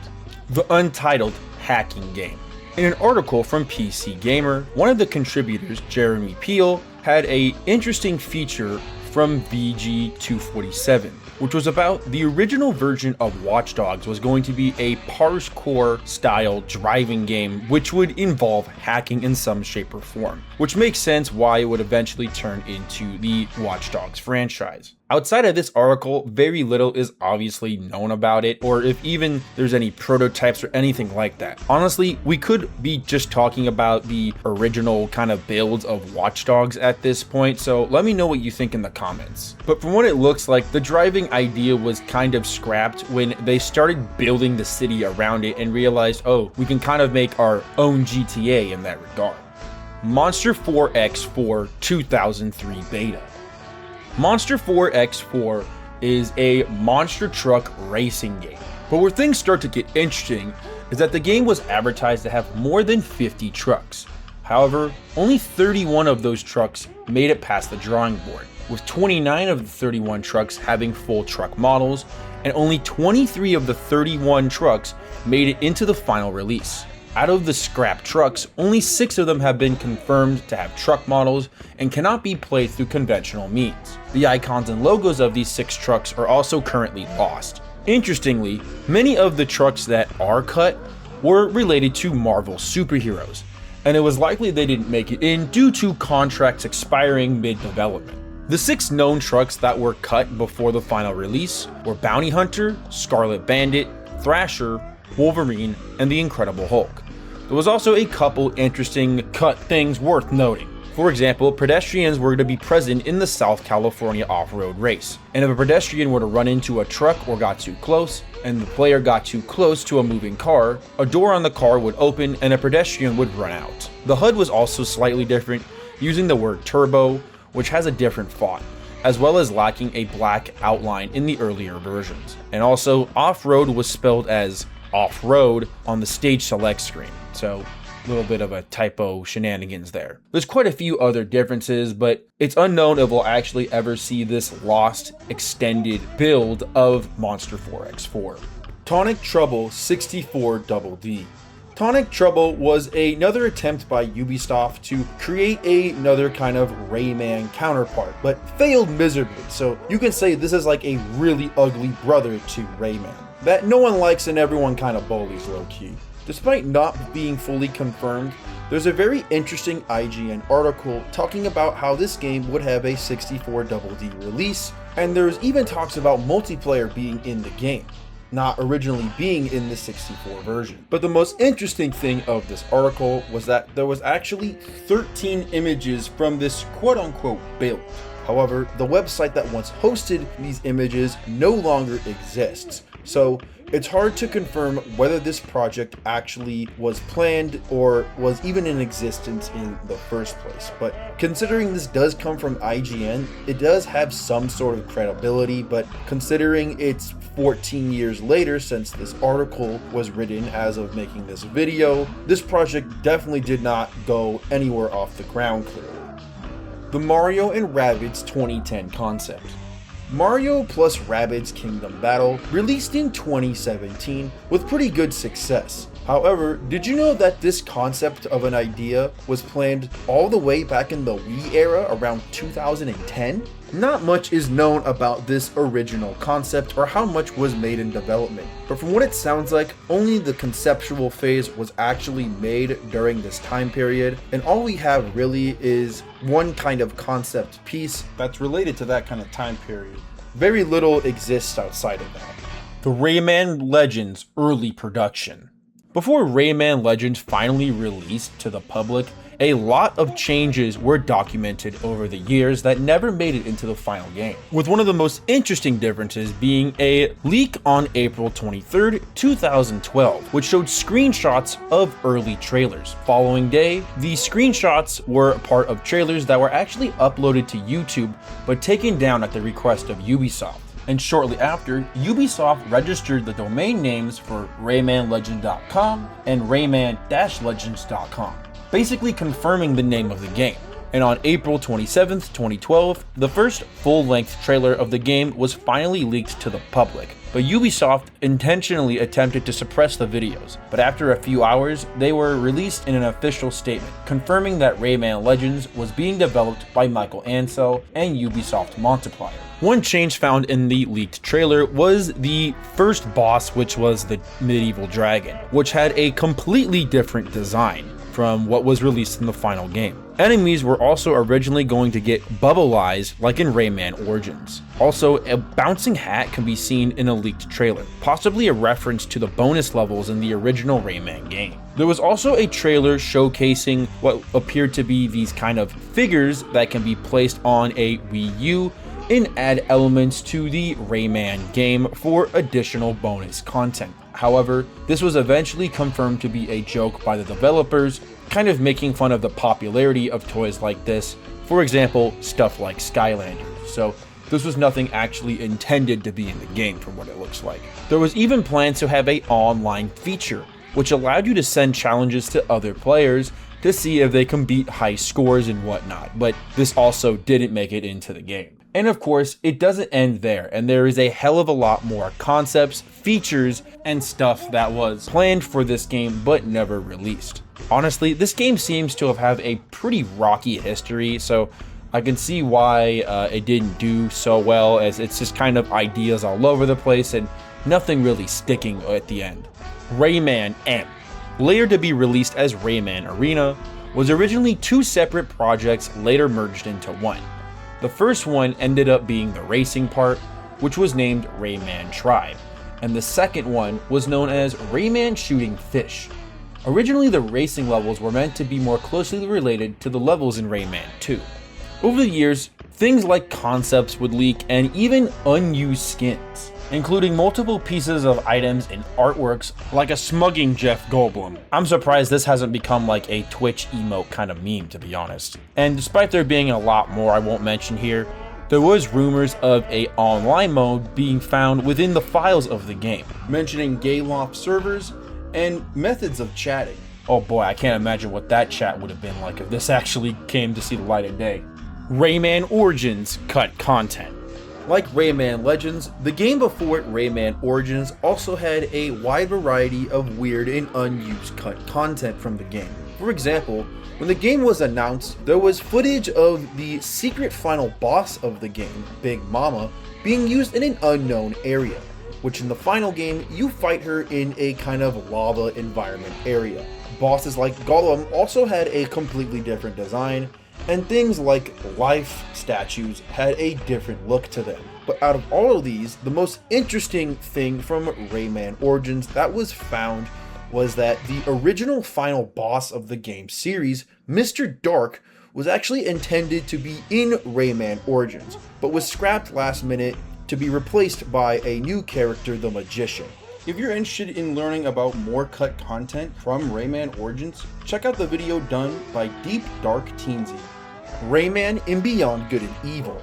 There's not too much I can say about this entry, but originally Rayman was to have a cameo in Beyond Good and Evil, and in a development version of Beyond Good and Evil not released to the public, Rayman was 100% playable in Beyond Good and Evil. Despite Rayman not being playable in the Beyond Good and Evil original version or 20th anniversary, he can still be seen as an Easter egg that you can check out. Zodiac. Zodiac was a shoot-'em-up game developed by Ubisoft around 1992 to 1993, but was cancelled due to Thunder Force 4's release and the cost of the cartridges needing to produce the game. Frederick Q, one of the game's developers, did have an interview talking about what exactly happened. Talking about how the game was actually pretty much finished, but Ubisoft decided to not release the game, and that only 2 ROMs unfortunately exist, and that hopefully one day he plans on releasing an emulator for the emulation scene. Concept art was shown, and there even is a picture of the game's cartridge, along with a small little 20-second-ish footage clip of the game's title screen. But outside of that, nothing really exists online as a moment, and it's unknown if we'll ever see this long-lost shoot-'em-up. Kings of Antaria. Released as Champions of Antaria is a 2016 action role-playing game for Windows developed by Blue Byte and published by Ubisoft. Originally announced as Kingdoms of Antaria, it began development as a major reinvention of the long-running The Settlers series by Ubisoft and Blue Byte. The game was combined with traditional city building mechanics with action RPG combat inspired by games like Diablo 3 and MOBAs, while introducing more complex ecosystems that required players to manually manage production change and worker assignments. Developers pushed for an always online structure focused on the long-term cooperative play. However, after a closed beta in 2014, fans and critics reacted negatively to the combat-heavy gameplay, repetitive missions, high difficulty, microtransactions, and the feeling that it no longer reassembles the traditional Settlers games. Despite Blue Byte taking the criticism and trying their best to fix the problems, the criticism was too overwhelming, and eventually they had to rebrand the game into Champions of Antaria, with the original build made around 2015 being completely shut down. The Rayman Animated Series. The Rayman Animated Series was quite simply the CGI animated series of the Rayman show, which added new characters specifically for the show as well. But there are 2 pieces of lost media, well, technically 2, tied to this animated series. The show only had 4 episodes, and there was plans for a 5th episode known as My Fair Lackmack. Not much is known about the episode besides it being ultimately cancelled, and all we have are 2 very weird and ominous screenshots from the episode, including this really ominous and very disturbing image here. However, there was also rumors and speculation of there being a 6th episode in the series. However, besides a French article talking about the show, very little of this 6th episode exists, and considering the 5th episode never saw the light of day, it's not fully known whether the 6th episode actually exists or not. Heroes of Might and Magic Mini. Might and Magic Mini was a turn-based browser game that was released in April of 2006, featuring artwork from Might and Magic 5. It was meant to get fan attention before the main game's release in May that same year. In order to drum up excitement, they arranged tournaments for players with prices including limited edition copies of Heroes 5. The game was located at heroesmini.com, and while the site has disappeared, it is still visible via archives. Rayman 4 Game Boy Advance. Not to be confused with the Rayman Raving Rabbids in its early stages, this Game Boy Advance game was an unlicensed game for the Game Boy Advance that originated from the Taiwanese company Syntax. A copy was found in 2011, but due to copyright protection on the cart, it wasn't successfully dumped until 2020, and due to its protection, it could only be played on a Game Boy Advanced, a Game Boy Advance SP, or the Game Boy Player. It will not run on things like a DS or a DS Lite. Just Dance Gamescom build. Unfortunately, not much is known about this entry, other than it being a special version that was seen exclusively at PAX West 2009. All we really have of this exclusive build is this 2-minute and 20-second video showcasing very blurry footage of it and some people playing the game, of course. Rabbids Invasion, Aardman Pilot, and Shorts. For those of you who don't know, Aardman Studios are the same people that have made legendary stop-motion characters like the Wallace and Gromit franchise, so enough said there. But did you know there was plans of a pilot/short where Aardman Studios would have worked on the Rayman franchise? However, very little has surfaced from this, and it is unlikely we will ever see this in any shape or form. Assassin's Creed Initiates. Initiates was a website that launched in 2012. It acted as a central hub for the franchise lore, featuring databases, real-time updates for the modern-day storyline, and things that you could earn. But unfortunately, it was shut down 3 years later. If you're curious, a YouTube channel called The Game Is Over has a very long playlist featuring multiple levels and missions from this lost website game. So thankfully, this website is rather well documented for what it's worth. The Assassin's Creed novels. After the launch of the original game, there was a novel planned called The Invisible Iman. It would have been the first title of an intended trilogy, with the second book being titled Assassin's Creed: The Eye of Heaven. As the publisher summarizes, born to a Muslim father and a Christian mother, Abdul Wahid launches a quest for vengeance against the martyrs who murdered his parents and destroyed their peaceful village. So basically like Batman, until he comes to the attention of Assassin, a mysterious cadre of warriors that offers him the chance to combat evil as the servant of higher power. Unfortunately though, both of these books never saw the light of day, and it is likely, after it almost being 2 decades, that we'll probably never see this one come out. Anno Online. A free-to-play strategy browser game by Ubisoft, it was a spin-off of the Anno series, where players could develop and manage islands, brace cities, from the first settlers to commercial empires. A closed beta started around April 2013, and then an open beta in the 14th of May, and then that ended on the 25th of September. Starting around 2017, there was no further development of major in-game events, and then the project would eventually be closed on January 31st, 2018. Footage does thankfully exist of this title, but considering it was an online game that required servers, it becomes extremely difficult to fully archive a project like this. Early builds of Rainbow Six Siege. Rainbow Six Siege is a fascinating one as it has one of the greatest comebacks in game development history, going from a cancelled game to one of the most famous multiplayer FPS team games ever to be made. However, despite its rocky development, it also has a very controversial development history. I won't go too much into detail as there is already plenty of videos like from Rogue9 that go into great detail about the development of Rainbow Six. But one infamous example specifically from this game was one of the early build trailers that was showcased to players, showing a clearly much better polished, better looking game than what players would actually receive. Similar to a very famous franchise that was notorious for this, aka Watch Dogs. Ubisoft has a really good talent at blueballing its fanbase, doesn't it? Unused content from Tom Clancy's Splinter Cell. During the development of Splinter Cell, many things were unused and changed over time. For example, there are numerous unused character models of their skin textures found in the game files. Screenshots have been also found of 3 cut levels: a lighting demo, Siberian facility, and one called training, which looks kind of weird. It's like, why are you training in an office, bro?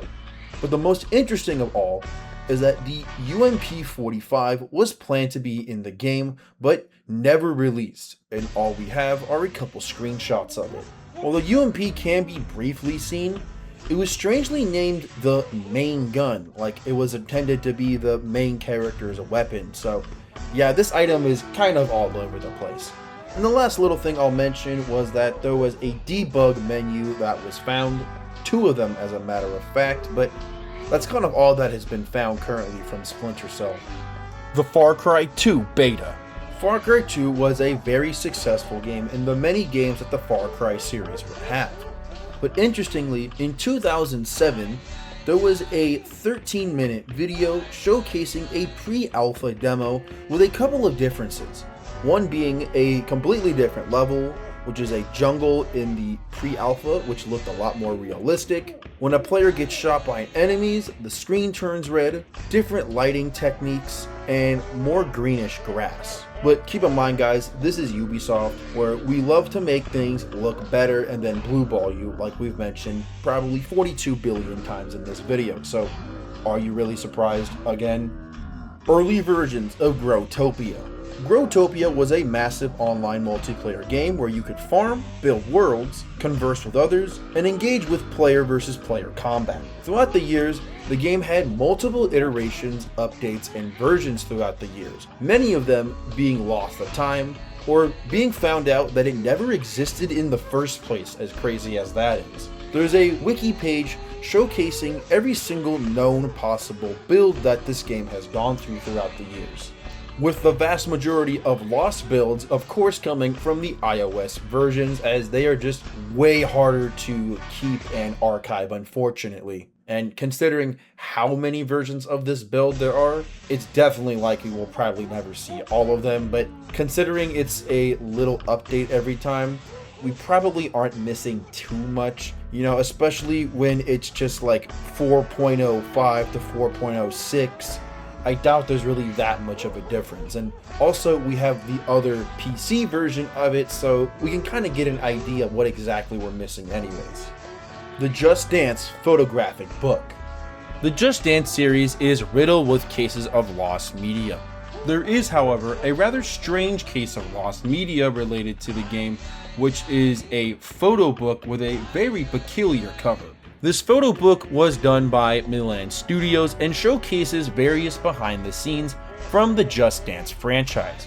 However, only a couple screenshots of a couple behind the scenes photos have survived, and it is unknown if we'll ever see a full scan of this book. E.T. Return to the Green Planet. Not much is known about this project other than it was obviously planned to release for the PS2 and then was eventually cancelled. But strangely, a YouTube channel called Dean Evans uploaded what appears to be the entire soundtrack for this long lost game. Apparently, he was the composer and creator of all the music for the game, hence why he had access to every single song from the long lost game. But even more interesting, a sentence in these videos states, "Unfortunately, this game never got a release and was cancelled just before completion," meaning that there definitely was a prototype at some point in development that was made. I don't know if Dean Evans actually has a copy of one of these prototypes, but it would be interesting to know what this game exactly looked like, considering the only thing we have ever gotten from this game is quite literally the box cover. Loose Cannon. Loose Cannon was a cancelled sandbox-style game developed around 1999 to 2000 by Digital Anvil for planned to be PC and the original Xbox. Once Microsoft bought Digital Anvil, the game was canned and reported to have been sold by Ubisoft. Unfortunately, the project was vaporware ever since that sale. All that survives is a couple of screenshots and a very blurry ghetto 17-second video showcasing a little bit of, I think, a CGI cinematic, but don't quote me on it. Atlantis for the PS2. When the movie Atlantis, made by Disney, released, it received mixed reception, and around that time it also got a PS1 release. Unfortunately, very little is known about the PS2 version, despite there being a Game Boy Advance, PlayStation, and PC version that actually released. And it's also not known if there was any actual differences, or this would have just been a higher graphic version of the PS1 version. All we unfortunately have are 4 small screenshots. Prince of Persia Prodigy. Prince of Persia Prodigy released around 2008. However, around September of 2006, a pitch demo was made which had some differences that the released version just didn't have. One of them being a surfer girl that followed the player around that was exclusively seen in this long lost prototype. It's not fully known exactly why this was removed from the released game. There's unfortunately not much information outside of that. There's also a few differences that are worth mentioning. like different colors for the hunter, Elika's clothing being different, an entirely removed enemy, the prince's sword having an alternate design, a different tree, and Erika's magic having less detail. It's unlikely that this pitch demo version will ever see the light of day, and all we have are a couple screenshots and very blurry footage, as always. Prince of Persia, Sands of Time, Cut Animals, and the Griffin. Throughout the vast majority of this iceberg, whenever I saw something that went to a Reddit post, I was rather hesitant to add it to the iceberg. However, this one is kind of hard to ignore because it has some very interesting stuff in it, as it links to a YouTube video which showcases a kind of behind the scenes look of Sands of Time, which showcases multiple never before seen enemies in the game, or at least were cut before the game released, with one of them being this very creepy and bizarre griffin model. In the video, we see a less complete version, but this Reddit user was able to find an image of what appears to be a higher quality, more complete version of this griffin model. Outside of this, there's not really much to say, but very interesting nonetheless. W for Reddit, I guess. Project Falcon. Going to ArtStation of all places, on the account of Six More Vodka Studio, showcases screenshots of what appeared to have been an unreleased game concept that never saw the light of day. Despite these really cool, high quality renders that were made by the artists, unfortunately not much is really known about this project at all, other than the stamp saying 2024 and Clan Wars. It seems to be the only consistent thing throughout these drawings, at least. Along with the title, of course, Denegius. Honestly, it kind of looks like if Gears of War mixed with Destiny, mixed with maybe Borderlands or something. It's kind of hard to say, but it's a really cool looking game concept nonetheless. And I wonder how far it actually made it into production, if it even did at all. Mysterio Grande. In the early to mid 2000s, an epic Hispanic cartoon show called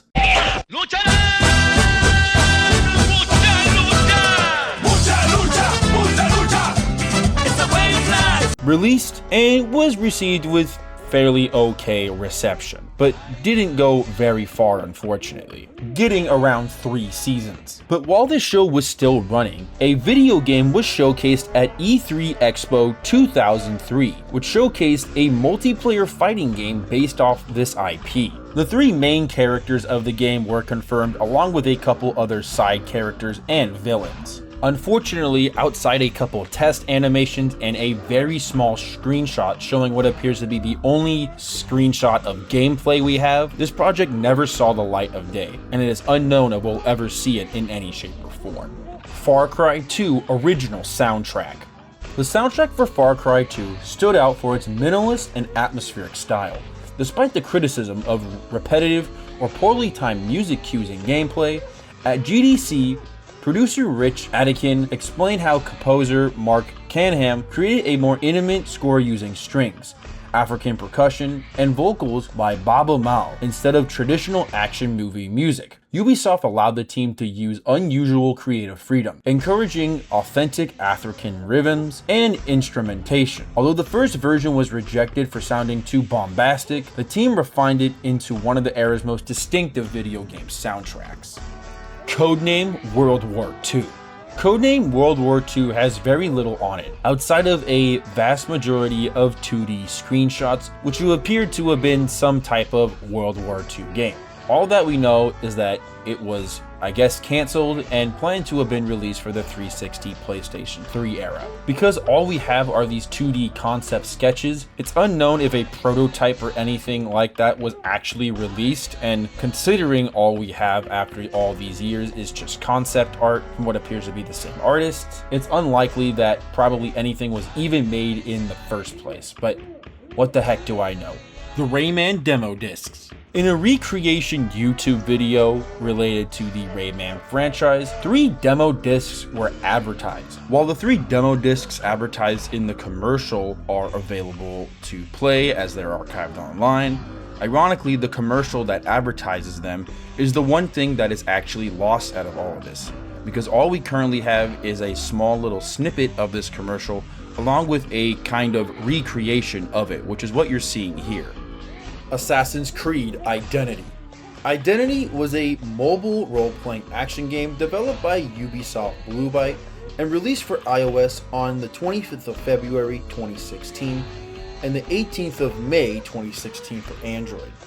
Since October 2021, the servers have been shut down for play, and players who still have the game can no longer initiate any memories or contracts, and even if players reinstall the game, it will be stuck in the prologue with a guard who cannot be killed.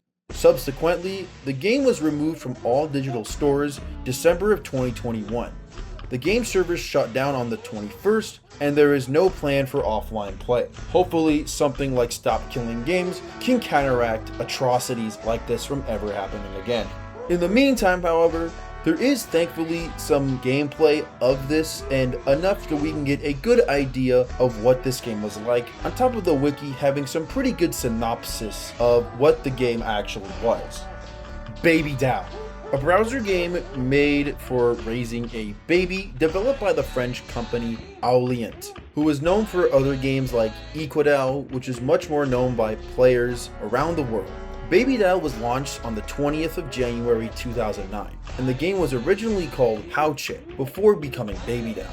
The game had a large community fan base in France, but also other European countries such as Germany and English-speaking parts of the world, reaching some players even in the US. The objective was quite simple: raising a baby. However, raising a baby isn't as simple as it sounds, even in an online web browser game. While the servers are no longer available, a lot of footage of what appears to be even multiple different iterations of the game still survive. And man, I gotta say, this footage is rather creepy 2000 if you ask me, or at least the pinnacle of it. Like, you know how people try to make creepy videos about creepy websites and stuff? Why has no one added this one to the entry of a creepy website?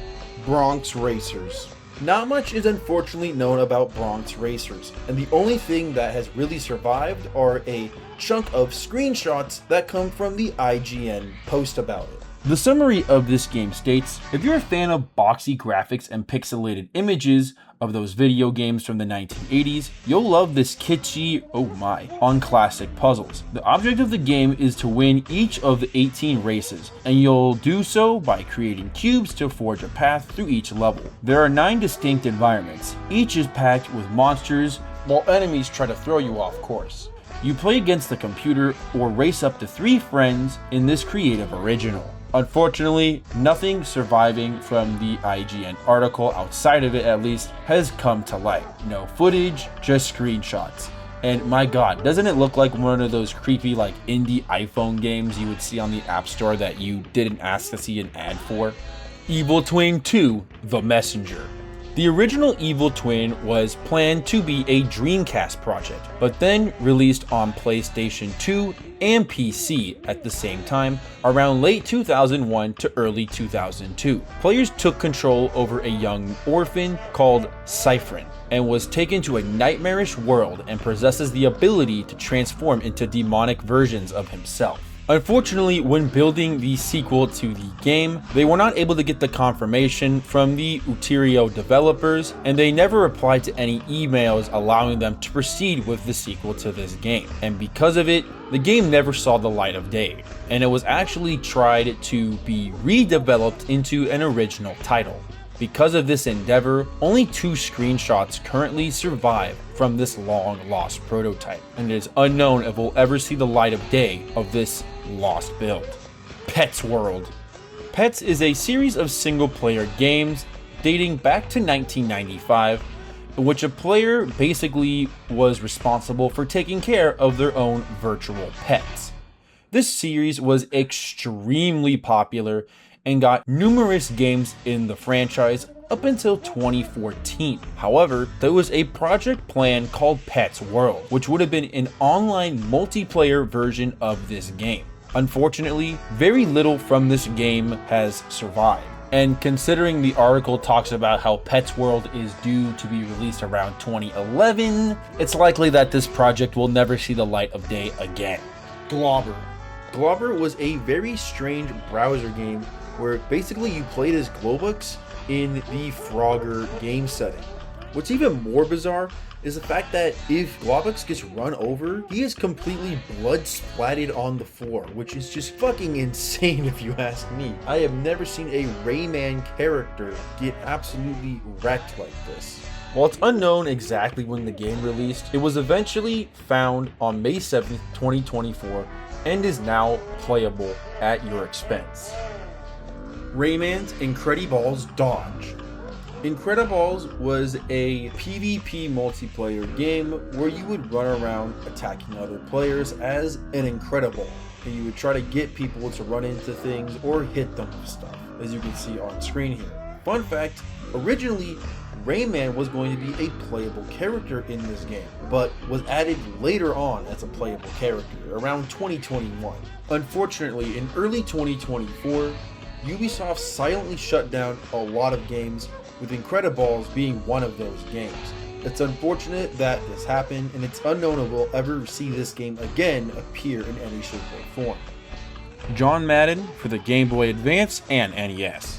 Whether you like paying for EA Sport Slop games or not, it's undeniable that the Madden franchise is one of the most successful franchises out there, especially when it comes to a sports-based game. I mean, it's literally like the football games you play, so how could it not? During the infamous fall 2020 Nintendo Giga Leaks, the Game Boy Color version of the original John Madden Football was released and dumped online. However, the true holy grail, the John Madden Football NES version, still remains unreleased to this very day, and all we unfortunately have are a small handful of screenshots.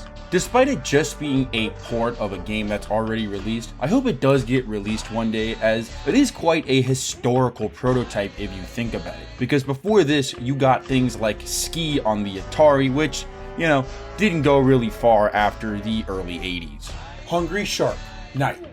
Hungry Shark Night was the fourth installment to the Hungry Shark franchise, with different graphics, primarily it being nighttime outside.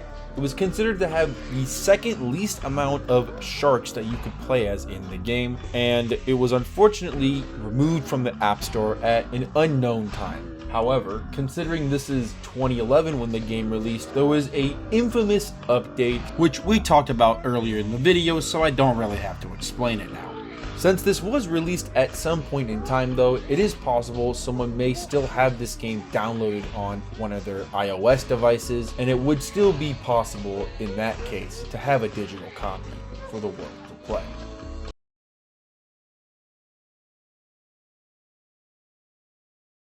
Evasion. Evasion, developed in 1988, which is kind of associated with Ubisoft, but not fully confirmed. Both the graphics and coding were done by Frederick Kaufman.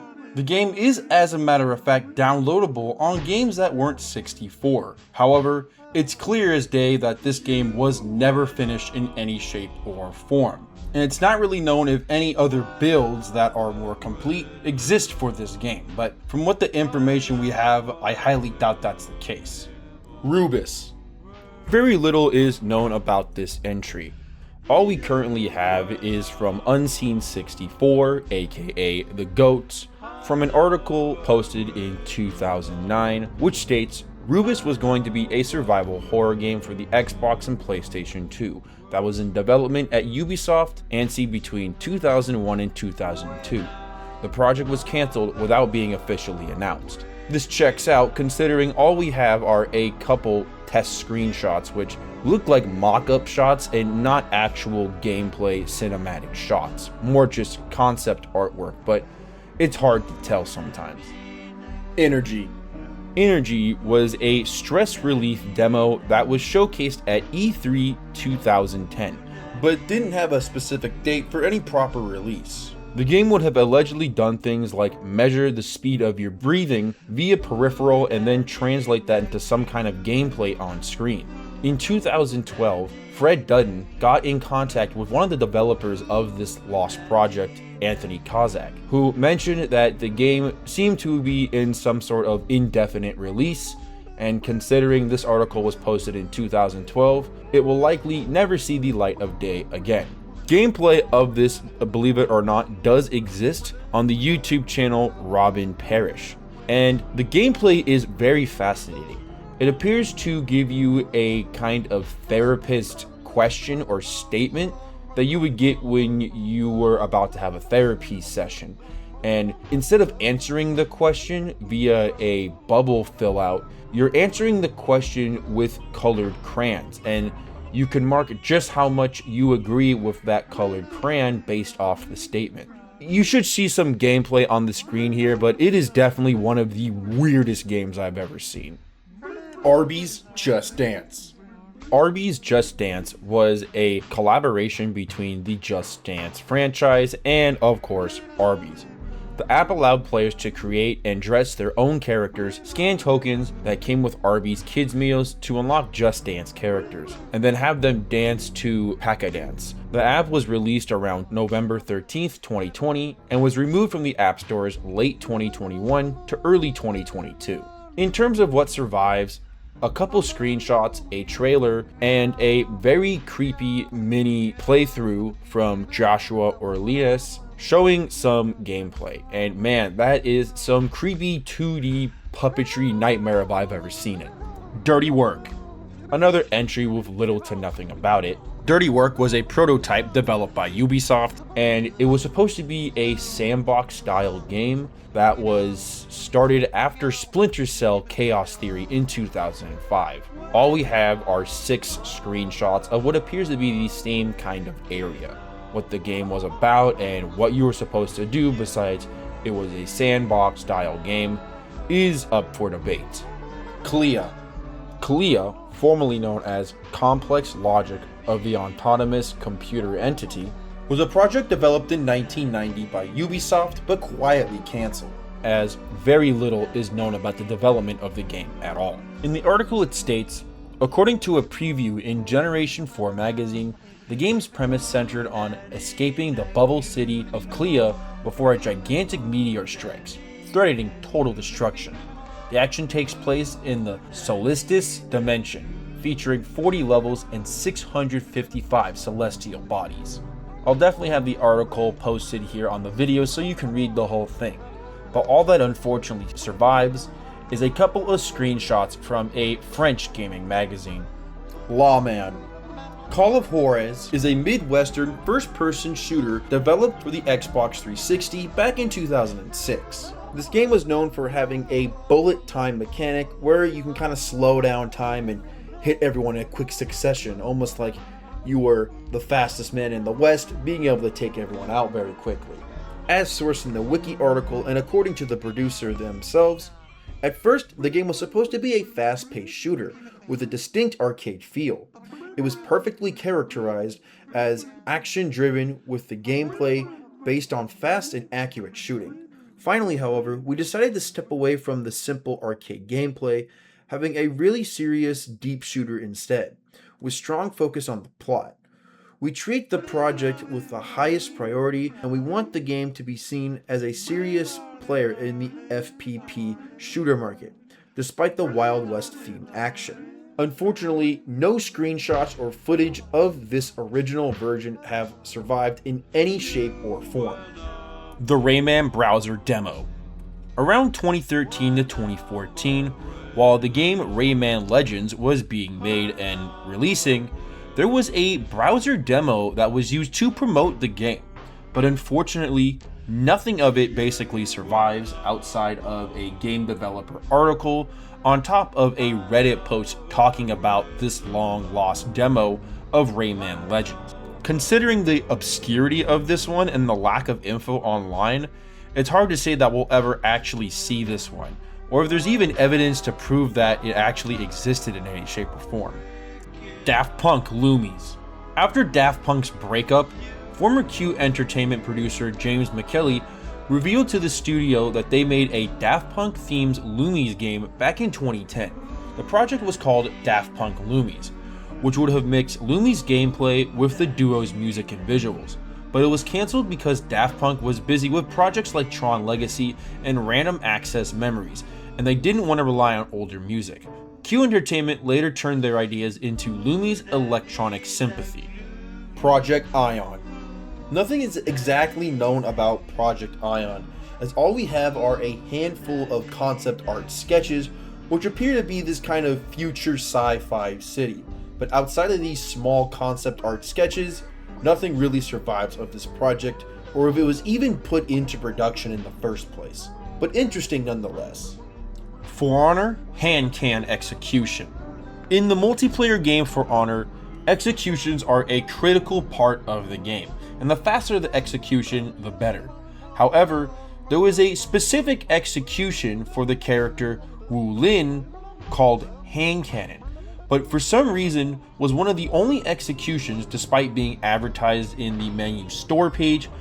Only a screenshot of it exists, and many players considered it bugged as they never got access to this execution, despite there clearly being a thumbnail showing that something was clearly made for this execution.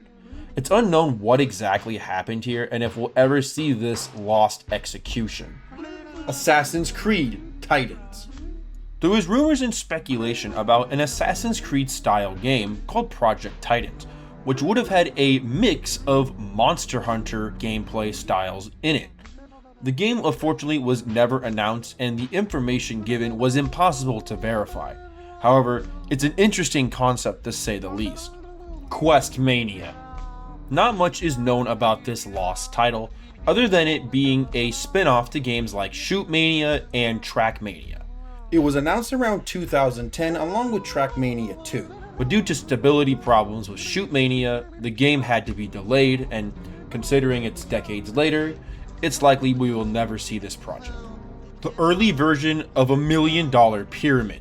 This Wii U port is based off the 1973 show, The $1 Million Pyramid, and while the 2011 version released, there is an earlier version of this game that has yet to see the light of day. And unfortunately, all we have are a handful of screenshots, specifically of the character creation / celebrity selection, picking a category, and one screenshot of gameplay. It's not really known how many differences there are from this original version, but that will be for the test of time to tell. The Division 2 Codename Nightmare.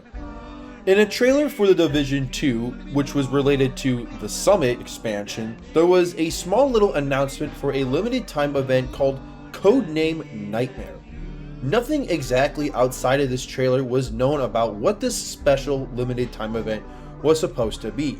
However, in an interview with the developers later on, it was announced that Codename Nightmare would turn into just an apparel event only.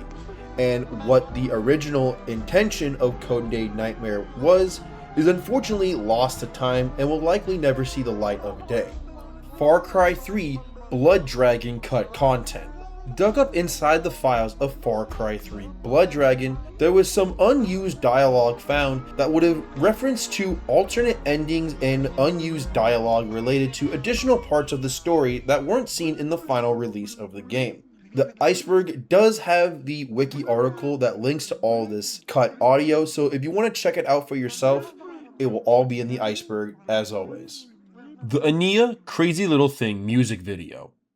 Ania is a Polish musical artist who had a couple of her songs like Crazy Little Thing featured in the Just Dance games. However, there was a lawsuit between her and Ubisoft, which was in reference to Ubisoft using some of these songs outside of the Just Dance games, like in some of the Rabid titles, selling millions of copies without consulting the record label. Despite them being remixes, it's alleged that the lawsuit was around $12 million, but it's unknown exactly what went down or how far this went, or what remixes exactly we are missing out on. Hungry Shark VR. Released on May 5th, 2016 and 2015 in New Zealand, Hungry Shark VR was basically, quite simply put, the VR version of Hungry Shark, which had a couple playable stages on top of a couple playable different sharks. Unfortunately, the game would receive its last update in 2018, and in 2019, the service that uses this VR experience called Daydream was discontinued by Google, rendering Hungry Shark VR completely unplayable. It's unknown if it's even possible to recover and play this game again, but I guess time will have to tell on this one. Wild Waters, also known as Extreme Kayak, was an N64 kayak racing game that unfortunately never released or never saw the light of day. Forever, all we had from this project were a small handful of screenshots, especially when you consider the company that made this game went bankrupt and broke around the year 2000. But it's not entirely known how or when this game was dumped from what I can see. Ubisoft Zurich free-to-play game. Ubisoft Zurich was a Swiss studio that had around 16 employees that was made around 2011. There was plans of them making a free-to-play game, but unfortunately the studio went defunct pretty quickly, and anything from this quote-unquote free-to-play game never sadly saw the light of day. And it's not really known what exactly this project was, because the company or the small studio that was made was just extremely short-lived. But an interesting little footnote in Ubisoft history, to say the least. The Smurfs & Co. Spellbound. This entry is technically 2 in 1 like others, but basically the Smurfs & Co. and the Smurfs & Co. Spellbound were just kind of port variants of each other, but they were both kind of the same thing. An RPG Smurf simulator where you would kind of work on building the Smurf town. And of course, this would be done in typical iPhone fashion. So do I really need to explain what the gameplay would have been like? Both the original Facebook version and iPhone version appear to be defunct and no longer playable, and considering this game probably needed some server connection to be even playable, it's likely that this one will never see the light of day again. However, there is quite a bit of gameplay that still exists of this game. Child of Light 2. Child of Light was a kind of platformer JRPG that did relatively okay. However, a sequel was planned for this game but never saw the light of day, and it's unknown how far it got into production. However, there is one single tiny screenshot shown being played on a Switch of all things, but outside of that small little image and press conference release, this is all we have of Child of Light 2. Rayman and Les Moldies. Rayman and Les Moldies was a cancelled TV show collaboration with the Rayman franchise and Les Moldies series. In 2019, a couple of concept art pieces were shown following the success of Rabbids Invasion, and a little more was shown around 2022 to 2023. But after that, very little was shown, as the project was confirmed through Instagram by one of the directors that the project never was greenlit, meaning the project probably didn't make it that far, therefore it will likely never see the light of day because of that. Splinter Cell Blacklist Beta. During a Microsoft press conference at E3 2012, Splinter Cell Blacklist was showcased, and in a beta video, it was shown to have a plot device where you can have an interactive torture sequence in the beta. But after getting massive uproar from critics, it was announced that this scene got simplified down to 2 basic choices to either let them live or die. There were a couple other differences that were found through beta footage that are not in the final game, like UI, models being killed, and different alternate options that the player could have done in the beta that are not available in the final version, along with some other kind of small little minor UI stuff. Splinter Cell's Pandora's Tomorrow Lost Level. Something that has happened throughout multiple Splinter Cell games is seeing a level in an earlier game and that very specific mission / level being seen in a later version of a game. But in Pandora's Tomorrow, a beta footage and screenshot showcases a mission that was not seen in any other Splinter Cell game. Outside of one screenshot and a small little video, it's unknown if we will ever get access to this long lost Splinter Cell level. Tom Clancy's End War 2.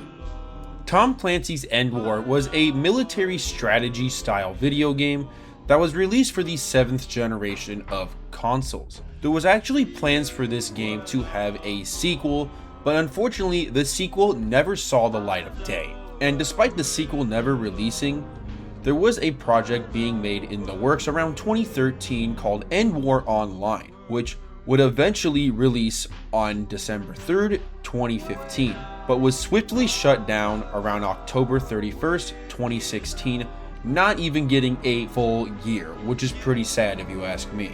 This version was going to be basically the free-to-play multiplayer online battle arena version of the original game. Some things are just not meant to happen. F1 Racing Championship 2. I don't think I need to explain too much what F1 is. It's basically a big kind of rich kid racing tournament. And of course, there was a Formula 1 racing game. There was going to be a sequel for the PS2 around 2001, but the project unfortunately never saw the light of day. Reasons for this kind of stem from legal disputes over multiple franchises like FIFA, for example. And the very build was turned into the game Racing Simulation 3, dropping any links related to Formula 1, and being able to actually release the game on December of 2002. But in terms of the original Formula 1 2, only a handful of screenshots seem to survive. Rabbids Meet the Sannybot. Rabbids Go Home was a series based off the Rabbids in various different kind of funny little situations. One of the episodes that never saw the light of day but was finally revealed by the artists themselves on their video was Meet the Sannybot, where basically a rabbit is in this kind of room struggling to pee and interacts with a robot and ends up peeing all over the place basically. I think it's pretty obvious why this one didn't get released by Ubisoft, because I don't think anyone's trying to see some bullshit like that. Prince of Persia: Shadow in the Flame sequel. Prince of Persia has had many different game titles and iterations throughout the years. But one of these 2D sequels was planned but unfortunately never released, as it got rebooted into the sands of time. And it was later revealed that Ubisoft Multiplier had an unreleased 2D sequel development as recently as 2019, but was canned indefinitely. Cold Fear Beta. Cold Fear is a third-person shooter horror game developed for the 6th generation of consoles and released around 2005. However, the original intended version of this game would have been relatively different, and some things from the beta have been found throughout the years, like an alpha stage that never saw the light of day in the actual release, along with concept sketches and stuff like that that have also resurfaced throughout the years, having kind of more of an Antarctica/USS style theme to it. Despite only concept art and screenshots surviving, there is quite a decent amount of documentation, screenshots, and concept art that has survived throughout the years, and pretty good synopsises from Unseen64 that you can check out. Scrapped Rayman level. In an article posted around 1994 talking about Rayman on the Atari Jaguar, it showed screenshots of a unreleased level from the Atari Jaguar version of Rayman, or at least the prototype version, as this game did release on the Jaguar. Not only do the screenshots show a level that was never seen in the final game, but it also shows a bug kind of spider-like enemy who also didn't appear in the final game. And it's unknown if there are any prototypes out there that still feature this lost prototype level. For Honor, May the 4th. On May the 4th in 2019, For Honor had a special event where every sword, you guessed it, turned into a lightsaber. Unfortunately, after 2019, the event never came back due to licensing issues and risk of legal threats. But the legacy of this legendary event still carries on, especially in the players who were there for that very day. Hollywood 61. Not too much is really known about this game, but what we do know is that it was a game that was going to be planned for the 3DS and kind of act as a interactive 3D movie. But not much information was found outside of an article from Silicon Era and the handful of screenshots that we actually do have of the game. But to be honest, these screenshots don't really give us that much information if you ask me, besides the one that talks about turning on a flashlight, rotating the mirrors to deflect the beam of light until it reaches the opening at the top. So I guess outside of that and, pulling a couple switches, there's not much to work with on this one. But what's interesting in this particular article is that it mentions it will be released on top of following titles like Assassin's Creed Lost Legacy. Womp womp. Dogs 2008. Dogs 2008, unlike its predecessors like Nintendogs made in 2005, was going to have things like 18 different breeds amongst 3 different groups: small dogs, terriers, and working dogs. The main goal of the game was to have them complete races. Players and their pups would work their way towards the ranks by winning against agility competitions, including weaving through pots, circling cones, and racing through other obstacles. The game was also going to have cosmetics and other features you could unlock through your playthrough. But unfortunately, this title never saw the light of day, and very little exists outside of a small handful of screenshots. Rayman Raving Rabbids Cut Enemies. On February 12th of 2013, the game's enemy artist for Rayman Raving Rabbids shared some scrapped enemies from his DeviantArt profile. They were used in the game originally on a port of a cancelled Phoenix Interactive Rayman 4 instead of the port for Raving Rabbids. They're a pretty cool and interesting design if you ask me, and I wonder what they would have looked like if they were actually seen in game. Hateful Crisis Shoot the Moon. Based off the original Flash game, Hateful Crisis Shoot the Moon was a cancelled action game that was in development by Furious Entertainment and Ubisoft. Planned to be published on the PlayStation 2, it was described as cultural satire, outrageous violence, and toilet humor that bridges the gap between interactive platform-based action and arena fighting intensity. While we don't know too much about the game, unfortunately, we do have quite a bit of gameplay cinematics that resurfaced throughout the years that kind of demonstrate this violent toilet humor style that was being referred to all those years ago.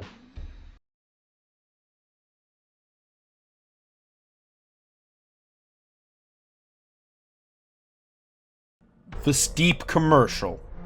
This one is a not suitable for life entry, so I'm going to add a timestamp if you want to skip this one. But in short, a skier named Matilda Rappaport was shooting for a commercial for the game Steep, which, if you didn't know, is basically a skiing game. During the shooting for this promo commercial, an extremely unfortunate situation happened where an avalanche came out of nowhere.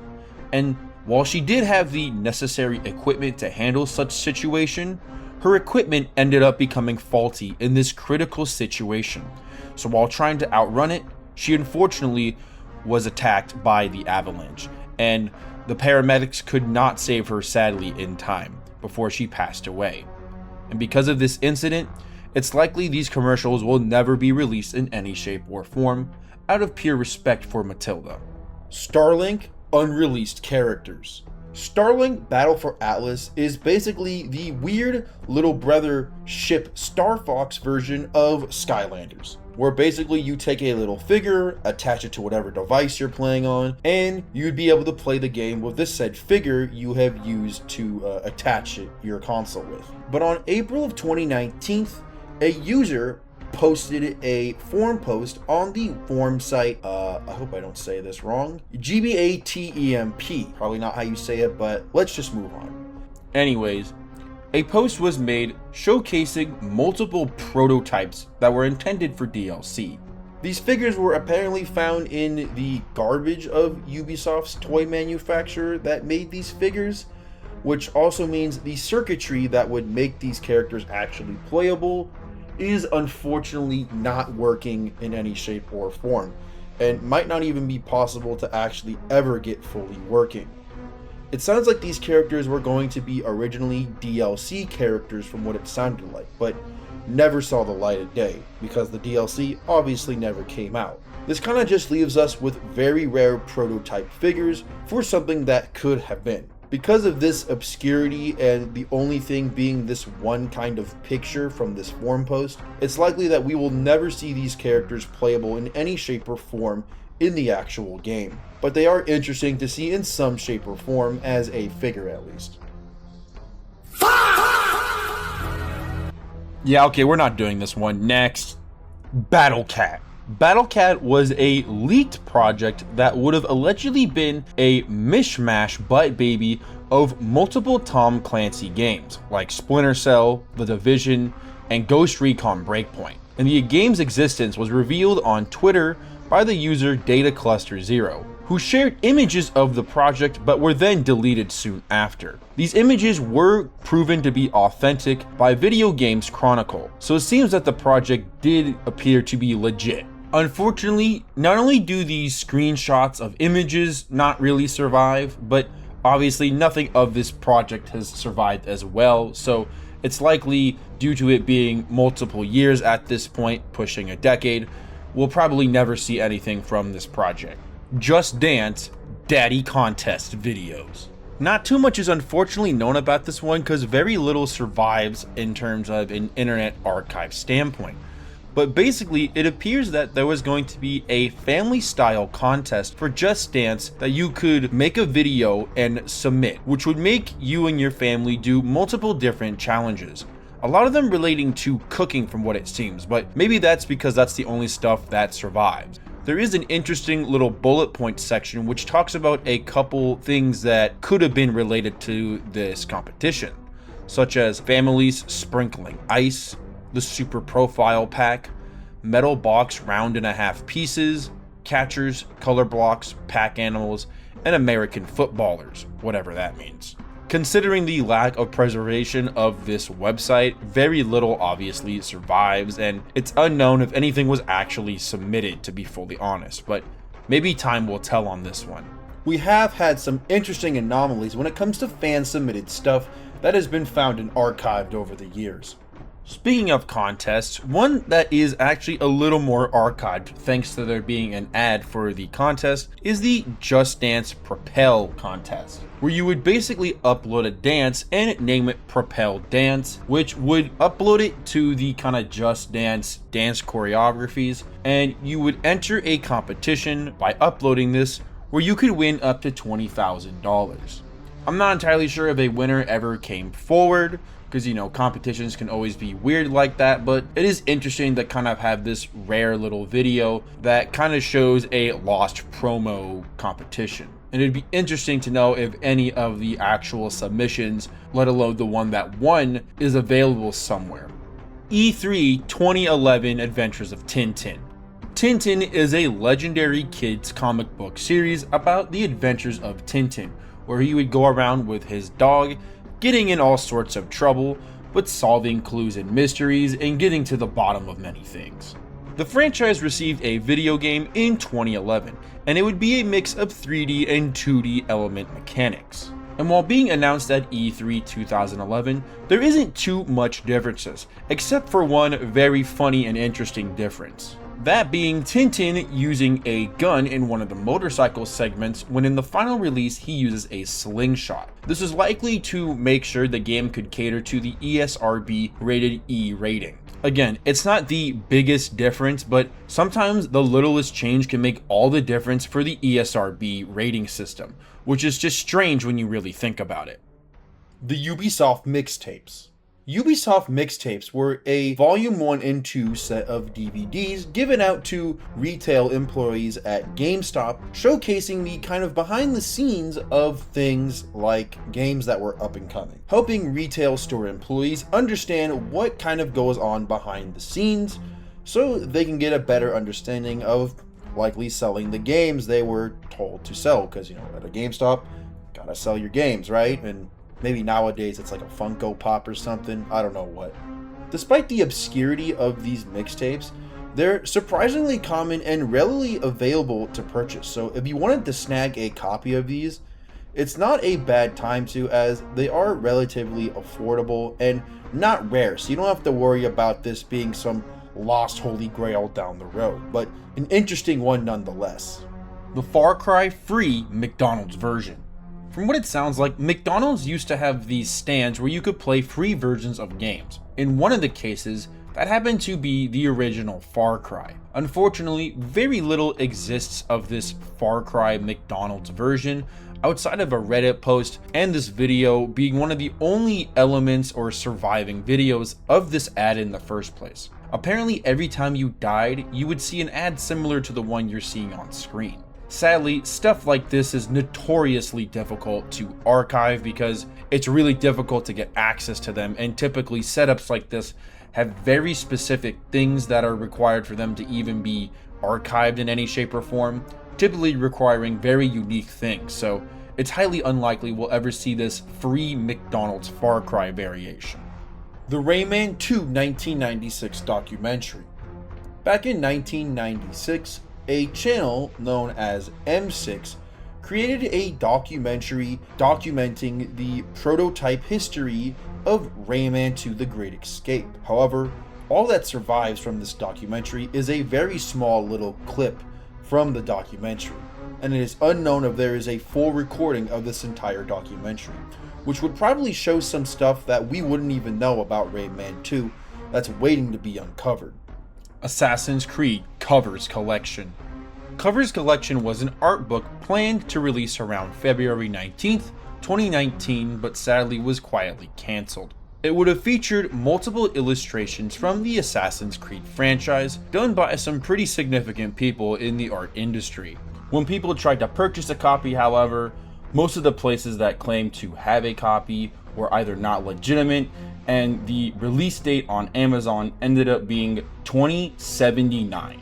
And then online comic retailers like cheapgraphicnovels.com changed it to cancel. So considering this endeavor and the 2079 release date, this one's definitely not going to be seeing the light of day anytime soon. Michael Mando, Mr. X audition tape.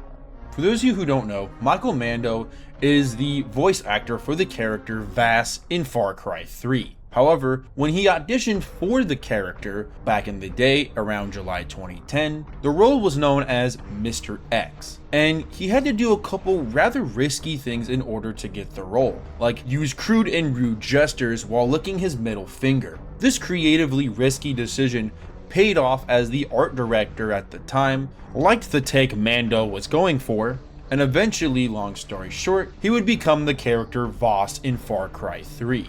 However, the audition tape for this character is unfortunately lost, and it is unknown if we will ever see this audition tape in any shape or form.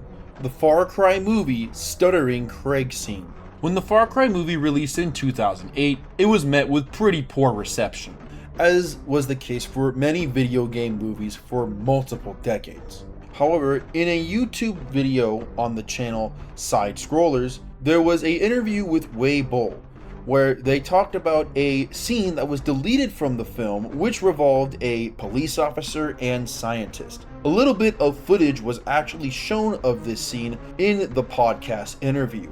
However, outside of this small little clip, very little is known about this lost deleted scene. And Craig seems rather happy that the scene did not make it into the final film. And like I said, considering the reception of this film, it looks like he may have dodged a bullet, so I don't think he's wrong on that. Mario plus Rabbids scrapped animations. During the development of Mario plus Rabbids, apparently the animators were required to hit a 1,000 animation requirement per each character's combat phase, which basically means there is a whole lot of animations that never made it into the game and will likely never see the light of day. On the animator's Twitter account, he did actually upload one of these removed animations, which was a Rabid Peach Sailor Moon animation, which is kind of funny if you ask me. But this is unfortunately one of many animations that we will probably never see the light of day. Gamers. Gamers was a video game news show that started around 1998, and it's not fully known when the show ended, but it's likely to have ended around 2001. And had reruns up until 2004. Because of the nature of this being a broadcast and only being in a very obscure areas, very little of this show unfortunately survives, including episodes of Rayman 2 being talked about. Out of about 40-ish episodes, only 2 of them have been fully found, and 2 of them are partially found. The rest of them are completely lost to time as of now. However, since this was live broadcasted and had reruns, we will likely see more of these in the future, thankfully, and hopefully all of them one day. Beasts. Beasts was an unreleased puzzle game that was due to release by Ubisoft around 1990 and would have been for the Amiga and Atari ST platforms. Created by the legend himself, Michael Ansel, and Nicholas Shoecrown, who produced The Teller and Pick and Pile. The game was previewed in a Generation 4 magazine featuring a handful of screenshots. But outside of these screenshots, nothing has ever released from this game, and it is unknown if we will ever see this game in action. Freewheeling USA and Hooters Road Trip cut content. Hooters Road Trip is exactly what it sounds like, a racing game, but with the Hooters brand on it. Originally though, the game was going to be known as Freewheeling USA, although it never released under this title. However, a little bit of beta content and screenshots were found over the years.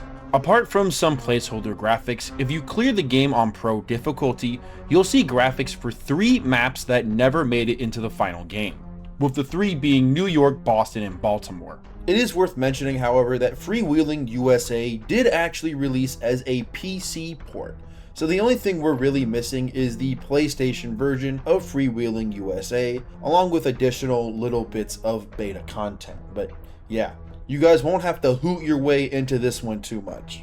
The New Batman Adventures.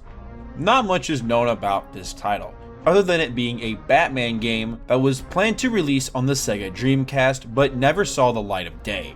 Ubisoft planned to release multiple Batman games on multiple consoles, and most of them did end up becoming released, but the only one that didn't really make it was the Dreamcast one, which was going to be a third-person action game. I would have really loved to see what this would have looked like, and if anything actually survives from this, but I guess only time will tell if that ever happens. But the interesting thing to think about in a historical standpoint, if this game was to have released, it would have been the first one to pull off the 3D Batman series, which would have beaten the Arkham franchise to it, which would have been really interesting. So I find this one quite significant if you ask me, despite the lack of information. Death Row PC.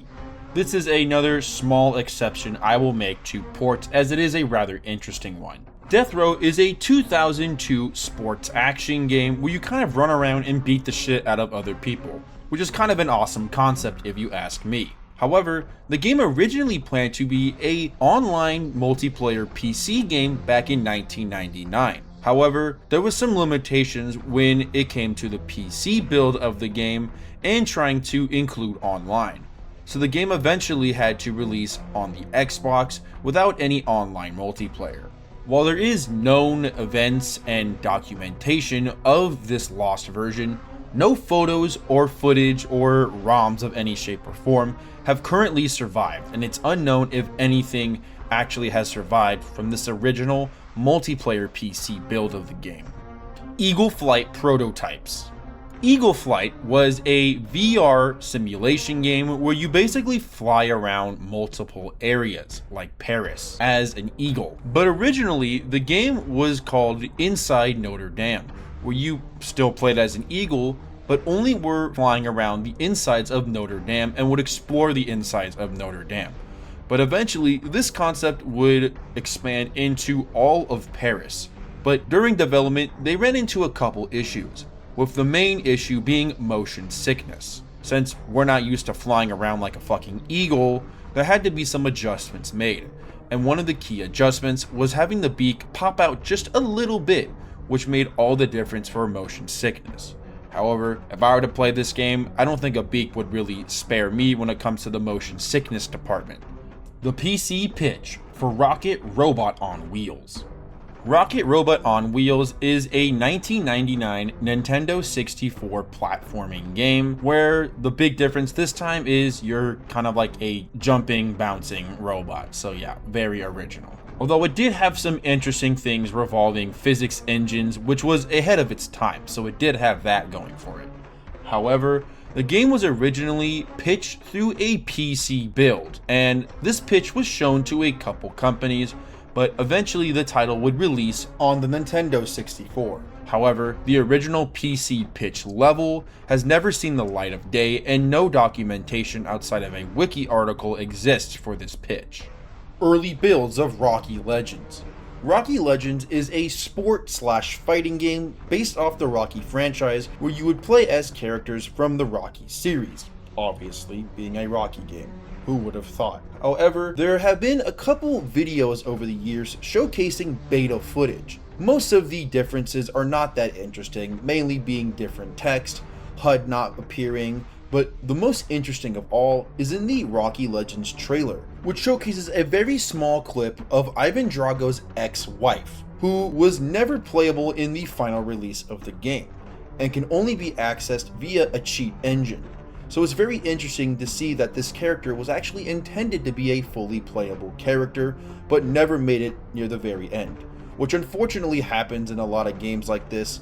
Time constraint happens and there's like one or two characters that don't fully get finished and get left on the cutting room floor. Shoot Many Robots. Now we're going to talk about a personal favorite. Shoot Many Robots is a side-scroller arcade shooter developed in 2012 by Demiurge Studios. What makes this game particularly interesting is that there's technically 3 cases of lost media tied to it. Firstly, the game itself isn't lost media. However, the game is actually extremely difficult to obtain in the modern era, mainly because the game got completely removed from both the Steam and Xbox store in the mid-2010s, meaning if you didn't buy a copy back then, it is now rather difficult to track a digital copy, as the game also only released digitally. I was actually one of the very lucky few to actually buy the game on both Xbox 360 and Steam back in the day before it got pulled down on both platforms. So the footage you see here is legit gameplay from my account. I used to play this game so much, as a matter of fact. I used to have a complete account with all the top level stuff, but sadly, due to the game's save feature through Steam, I lost all of it and plan on replaying the game again sometime. And I'll likely stream myself playing it, where, if you don't know, shameless plug-in, I do in fact stream on Tuesday to Wednesdays around 6 p.m. Pacific time. Currently, I am playing Classic WoW and running the Halo Lasso campaign with my little brother, who is an absolute gaming legend, and is the only reason I'll be able to actually clear Lasso, to be 100% with you. We just cleared Reach on Lasso and are working on Halo CE, and eventually the entire campaign playlist on Lasso. But since both those games are an incredibly long journey and will take a billion years, there will definitely be room for other type of games and things to do on my stream. So stop on by, say hi, and we have a very fun time on stream. So I greatly appreciate anyone who could stop by and check out the stream when they get a chance. So while this is kind of just a case of a extremely rare digital game, there are 2 legitimate pieces of lost media tied to this already very hard to access game. It firstly originally was going to have a iOS release with it. How this would have played, I have no idea, and knowing how this game plays, I don't think it would have been very good. I mean, it could have translated okay to iPhone. It really depends how it would have managed the movement system, and judging from the screenshots we have, I don't think it would have been a very fun experience, to be honest with you. But an even more interesting and more obscure piece of lost media tied to this game is the ending. If you've never played Shoot Many Robots, which you probably haven't, the game basically repeats the game 3 times, but each time it's on a different difficulty, and it just makes everything have more health and do more damage. But the game basically starts with you kind of being out in a farm, and eventually you make your way to the giant robot factory where you fight the final giant robot boss. If you clear the game on the highest level difficulty and basically make it to the end of the game, you're introduced to a screen that says to be continued on the DLC. Yes, this rare game planned to have downloadable content associated with it, which who knows what it would have done. Maybe just either repeat the game and make it harder again, or would have been whole different content. Regardless, this DLC is completely lost, and there's no idea if it was even put into production in the first place, because considering how poorly this game actually did, I highly doubt this DLC made it far at all, if it was even developed in the first place. Since literally no one has footage of the insane mode ending, I will definitely do it on my stream one day just so you guys can see it. But just to show you I am not lying or talking out of my ass, here is a wiki article that was archived from an IGN post talking about how the DLC was cancelled for the game. So I am not going crazy, guys, I swear on my mother's life. Bratz Formal Funk. This next one might need a little bit of context. Bratz Formal Funk was a toy line for the Bratz franchise, featuring what looks like fancy kind of night out prom dresses of famous characters, with the kind of main theme of the entire thing being the after party. Hopefully not the one where one of these two guys was at, but like, you know, the after party, I guess. In 2003, there was an attempt to release this line as its own video game on the PlayStation 2, but for unknown reasons, the project was scrapped indefinitely, and no video or screenshots have survived for this lost game of this very specific toy line. My Life Coach. My Life Coach is a lost 3DS game, which is kind of similar to a game we talked about earlier, Energy, but with kind of the main difference being more of a life coach setting, asking more kind of basic general questions and kind of helping with habits and whatnot. Unlike Energy, which is kind of more like actual therapist questions and tackling them in an interesting way. And also the difference here is the art style, with kind of a sketchy sketchbook style host helping you through the questions and activities. It was going to be a part of a coach game series similar to games like My Weight Loss Coach, which has the exact same style. However, My Life Coach is a completely different game. Despite having the same art style, this one is completely lost with only 2 screenshots surviving. Joe the Monkey. Developed in 1990, Joe the Monkey was one of many projects that got cancelled around the early 90s. Planned to be developed for the Amiga, Atari ST, and PC, you played as a monkey and your primary goal was to drop objects on lumberjacks from cutting down your tree. Basically like anti-deforestation PSA style shit. All that exists are a small handful of screenshots.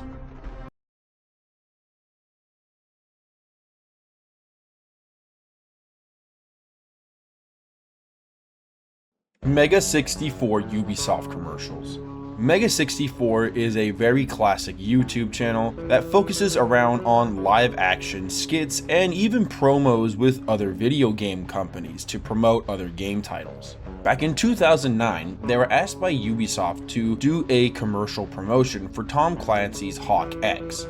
However, the commercial was never picked up, and the commercial went missing for well over a decade, but was uploaded by Mega 64 on May 15th, 2020. But it talks about how they have many other lost and unreleased commercials from back in the day. So there is a probably loose can of worms of lost commercials from Mega 64 that are not accessible to the public. However, I'm sure they will show you a lot more if you were to subscribe to their Patreon. The Ubisoft Montreal swatting incident 911 phone call. In November of 2020, Ubisoft Montreal was hit with a 911 hoax phone call, in which the threat was allegedly a hostage taking, but police found out later that this call was likely a hoax.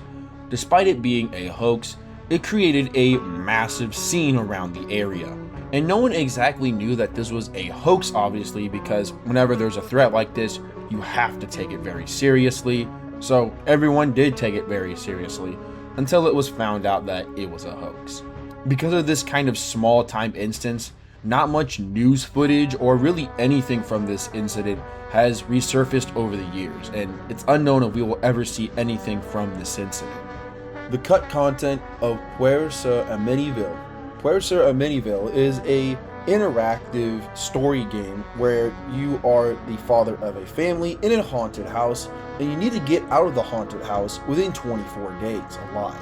On the YouTube channel Edward, they get in contact with one of the developers and talk about the history of this game and the struggles it went through trying to get it published through Ubisoft. In doing this, however, they showed beta content that was never before seen for this title, with one of the most interesting things being the argument between Ubisoft and the developers about the design choice of the game. Ubisoft wanted a lot more clear indicator symbols to indicate what to do or interact with, whereas the developers wanted a more artistic style approach, allowing the image on the screen or the main screen to take up most of the screen so it could shine the most. And you see some of this beta content in the video. But outside of this YouTube video, any prototypes of this old school game have not resurfaced in any shape or form, and it's unknown if we will ever see them at all.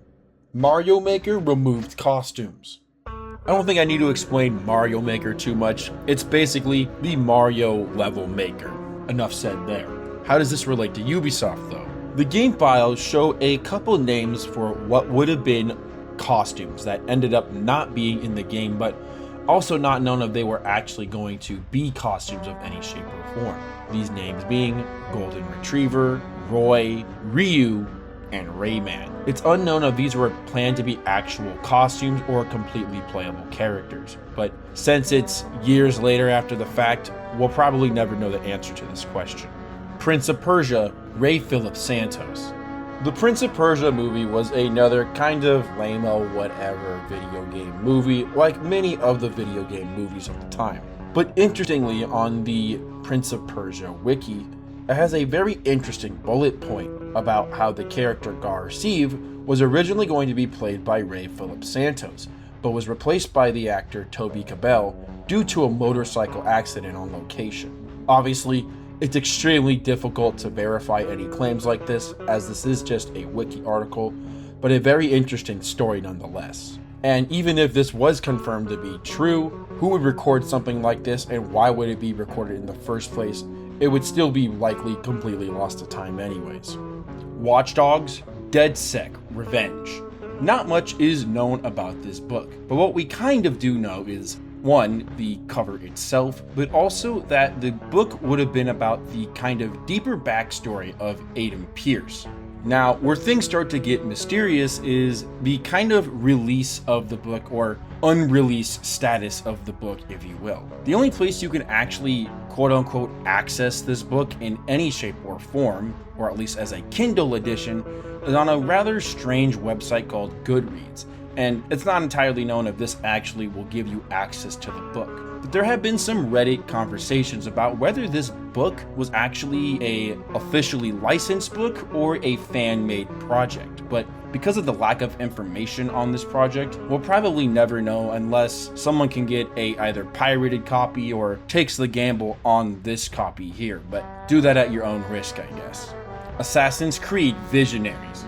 Visionaries was a kind of spin-off title to the Assassin's Creed franchise, which would focus on characters outside of the main storyline, and kind of give them their own sense of hurrah, if you will. The project tried to get its funding through a Kickstarter, with the plan to get $125,000 within a month. Unfortunately, it only reached to 51% of the needed funds, and the failing of the goal ended up kind of canceling the project. The project would then get kind of reworked into having 3 iterations, when it originally was going to have 4. Because of the failure of reaching the Kickstarter goal, it's unknown what exactly was the plan with the 4th one, if it was even produced in the first place. Prince of Persia Assassins Flash Animations. Before this canceled project turned into the Assassin's Creed franchise, they tried some test animations to see what they can get working with. And one of these methods to use was a flash animation style to see how things would go from point A to point B. Outside of this article from Polygon from 2018, almost nothing really survives of this flash animation prototype. And something like this usually would get completely deleted, so I highly doubt something like this actually survived in any shape or form. Imagine Detectives sequels. Imagine Detectives is about a 14-year-old student named Kristen Spark who investigates crimes around her town. And the biggest one of all of these crimes is the person that killed her father, or a suspicious explosion, if you will. For years, there was rumors and plans of potentially a sequel, if not trilogy, to this franchise. However, only one game ever released, and the status of the other games is entirely unknown. And considering it's almost 2 decades after the fact the first game was released, it's probably likely that the other 2 games were never even made into production. And let's face it, this game is rather obscure, so I'm not surprised with that either. The original concept for Hades. Haze is an FPS title released in 2007, which ended up being poorly received, kind of being seen as just a crappy Halo cash grab. One of the biggest issues this game had was the development hell it went through. Originally, the game was going to be a lot more realistic and adult, being set in modern day Iraq, and was a, in quotations, bush bashing and politically centered thing, and it unfortunately got rewritten multiple times at the request of Ubisoft, kind of destroying and watering down the idea in the process.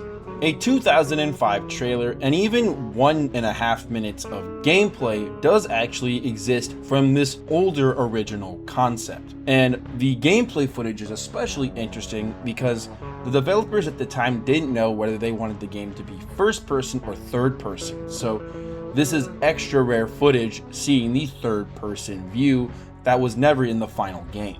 But outside of these two trailers and a little bit of wiki documentation, almost nothing survives of this original version of the Haze game, and it's likely that nothing will ever resurface again. The cut last level of Child of Light.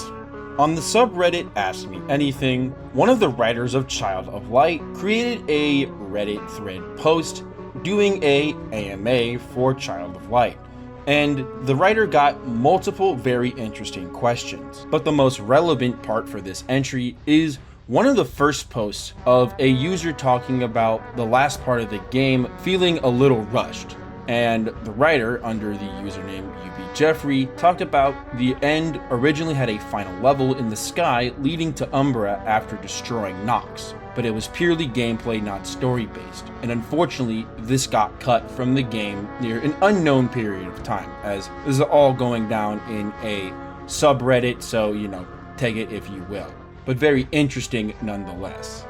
Grow Home Cut Creatures. In Grow Home, you play as a character called Bud in an action-adventure platformer where you do things like climb mountains and try to find your way to grow your home, hence the name of the game. The source code of the game shows a lot of interesting things that never made it to the final release, especially when the game was under the name Ark. One of the most interesting ones was a feature called Animal Collection. This basically allowed you to befriend animals and add them to a animal collection, who would have thought. Data mining this revealed some interesting things like characters and creatures that were completely removed from the game or have lost assets of them, or just never developed likely, because this concept never actually made it into the final release. But very interesting nonetheless to kind of see this deep into the development, and it's always fun when stuff like this gets left behind, because usually it gets scrapped for a final optimized retail release. Batman Racing. In a magazine from Electronic Gaming Monthly, there was a small little section talking about upcoming games for 2001. In the May section, or games planned to be released in May, one of the games for the Game Boy Color that was going to release was called Batman Racing. Unfortunately, outside of this magazine and this small little segment here, nothing is known about this title or how far it made it into production or anything like that. For all I know, this could be a yeah Beavis situation, but don't quote me on that. Guitar Rising. Before Rocksmith got released in 2011, a prototype was made called Guitar Rising, which had some interesting differences. Like, instead of using a controller, it used a real guitar. The songs the writer used to test were by The Police and The White Stripes, although we don't know the exact songs used. Despite some feedback issues, the game was exciting and a lot of people enjoyed the prototype demo, and this would eventually become the Ubisoft guitar game Rocksmith, which would release in 2011. Rally Racing Simulator. Before becoming Pro Rally 2001, the project was called Rally Racing Simulator, and it was presented in 1999 and was supposed to include cars like the Subaru Impreza. A trailer done by Ubisoft also shows some prototype elements like less stats, shorter car names, and kind of minor things here and there. And the last thing we got from this prototype version of the game, or one of the prototype versions, were a handful of screenshots, but outside of this lost version of Pro Rally 2001 will likely not see the light of day. Project Reaper. So picture this, The Division and Fortnite having a butt baby. What does that get you? a battle royale with the Division IP on it. According to an article from Early Game, Ubisoft was really desperate and down bad to have its own kind of slop battle royale because they were kind of easy to make. You just had to have nice fancy servers and money. And from what we've seen from this Iceberg, I think it's safe for me to make the joke that Ubisoft did not get the victory royale when it came to battle royales. With the cherry on top of this game being delayed multiple times and was going to be scheduled for a early 2020s release, it's likely this game is never going to be released because, my god, if you were to try to release a battle royale in this day and age, you're just asking for problems. Evil Twin 1999 build. Evil Twin: Cypherins Chronicles was a platform game developed by Ubisoft for the Dreamcast, PlayStation 2, and Windows PCs. Despite releasing in 2001, the game was originally planned to be released in 1999 under the title Evil Twin, but got delayed due to financial reasons. There is a little bit of gameplay of this lost 1999 version in the Sega Dreamcast Dream On Collection for Demo Disc, but outside of this demo disc, nothing survives from the 1999 build. Prince of Persia 15-minute live-action reference material footage. During the development of Prince of Persia: Warrior Within, there was a lot of uses of reference footage for animation to help kind of achieve a much more realistic look, which is an industry standard in this day and age. But in a video series about the making of the Prince of Persia: Warrior Within, which has about 2 parts, some of this behind-the-scenes live-action reference footage is showcased in the documentary, albeit in little tidbits and pieces here and there. It's unknown if we will ever see the entirety of the live-action reference footage. Brain Blasters.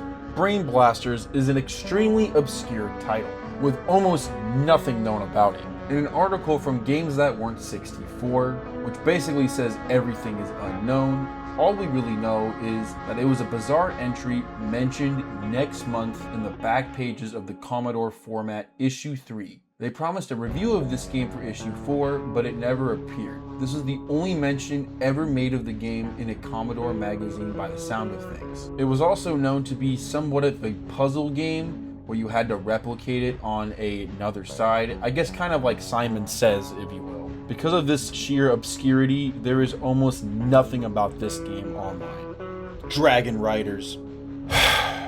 Get ready for this next one, guys, because honestly, this might be the biggest Ubisoft rabbit hole I have ever seen. Dragon Riders was to be an action game published by Ubisoft. It was cancelled and never released. No screenshots or video have survived, and it is unknown how far it really made it into production.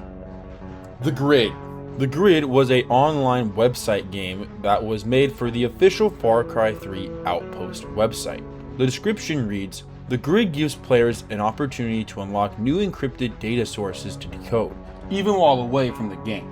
Decoded sources can provide useful multiplayer weapons, mods, or additional experience points. This game did require Uplay to be properly connected. Due to the website now being defunct, this game got lost with that website going down, unfortunately, and it appears that no footage of the game ever survived during the lifespan when this game was playable."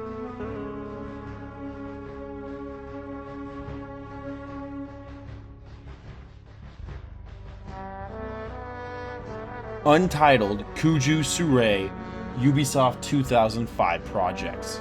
For those of you who are unaware, Kuju is a British video game developer company which founded in 1998 and is rather obscure to say the least. Around the 3rd to 4th quarter of 2005 to the 1st-ish quarter of 2006, 2 projects went completely unannounced on the Kuju website back on the Wayback Machine, despite other projects being showcased. It's unknown why they even shown these quote-unquote under wraps projects as if they were even gonna get released in the first place, but I guess that always happens in game development. You plan one thing and then it just doesn't go through. But the question I have is, if you were going to quote-unquote eventually release this game, whether you would or not, Wouldn't you want to showcase a picture or two and have a description if you were going to release a bunch of other games around the same time?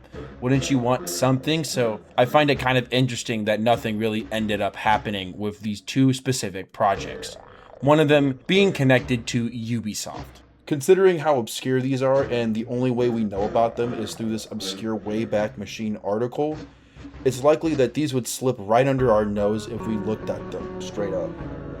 Trackmania and Hot Wheels crossover collaboration map.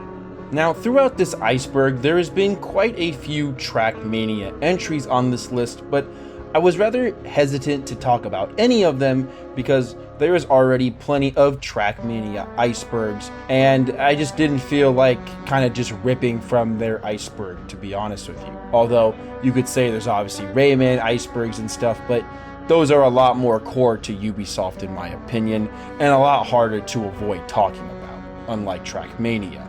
But mentioned in the Trackmania Iceberg Part 3 by Lopahawk, there was a thumbnail shown of a Hot Wheels style track done by Nadia, who, if you don't know, are the developers of the Trackmania franchise. So there's your connection there. Outside of a thumbnail of the Hot Wheels level, nothing unfortunately survives, and this level is obviously not playable in any shape or form. And I also recommend you go check out the Trackmania Iceberg series done by Lupahawk, the Division 2 Violet's Diary cassette. When there was promotion for the Division 2, there was a press kit given out to a handful of lucky influencers, and it came with a lost cassette that came with its own kind of cassette player, so you could play this special cassette. The cassette had writing on it that said Violet's Diaries, and it would have contained unreleased promotional dialogue for the game that has not been heard in any shape or form. And outside of a Reddit post and a couple obscure videos briefly mentioning the cassette, nothing exactly survives, and it is unknown how many of these cassettes are left or if we will ever have this cassette digitized in any shape or form. The Watchdog Sydney bomb threat voicemail. In a rather radical attempt to promote the game Watch Dogs, a couple news outlets received a special package that had a beep to it, almost acting like if it was a bomb. They also received this package in a kind of weird, ominous, vague way, which was intended for creativity purposes. Unfortunately, the PR company got a little too carried away, and it scared the non-gaming news firms, forcing a Australian bomb squad to appear to figure out what the heck was going on. When it was found out it was just a PR stunt, Ubisoft obviously had to apologize for this incident, as it wasn't anything intentional, obviously, or dangerous in any shape or form. Just a really cruel joke, if you will. Outside of this article, unfortunately, nothing survives from this quote-unquote bomb threat delivery message, and it's likely that this probably is lost forever, as anyone who probably got it and found out that it was a false alarm probably threw it away, so very little to work off of and likely will never be seen again. Surfing. If you want to talk the final boss of lost media and obscurity, then look no further to Surfing for the Game Boy Color. Literally nothing is known about this game at all. No description, no dates. All we know is that it was planned for the Game Boy Color. That is quite literally it. For all I know, this could be a troll listing. Sound Writer. In the game series Imagine Babies, there appears to have been a lost game, or at least files from a lost game called Soundwriter. This appears to have been some kind of attempt at a 2D arcade shooter by Ubisoft. However, there is very little about this game known, apart from the handful of files that were dug up inside this weird baby game, which, on top of it being inside a baby game, it is next to some of the weirdest and creepiest unused textures of 3D babies I have seen in quite some time. Just Dance birth footage. For the 10th anniversary of Just Dance, Ubisoft published a book that was given out as a prize contest for the 10th anniversary of the franchise. The book is found and you can read the entire book, or look at the entire book because it's a picture book after all. But the most strange page of all is page 26, which not only shows a couple stick figures dancing, or a lot of them dancing, but the right side that has a bunch of quotes. For example, 20,000 pictograms, 22 billion stars won, 1,500 gold moves. But the most ominous one of all of these is one baby delivered during a shooting. It's unknown what exactly this is relating or referring to, but does that mean someone got pregnant on a shoot and literally had to have a kid on the spot? Like, what the heck does that mean, and what are we talking about? Obviously, due to this being very vague and kind of just in this random book, we'll likely never see what the heck this book was actually referring to when it talked about one baby delivered during a shooting.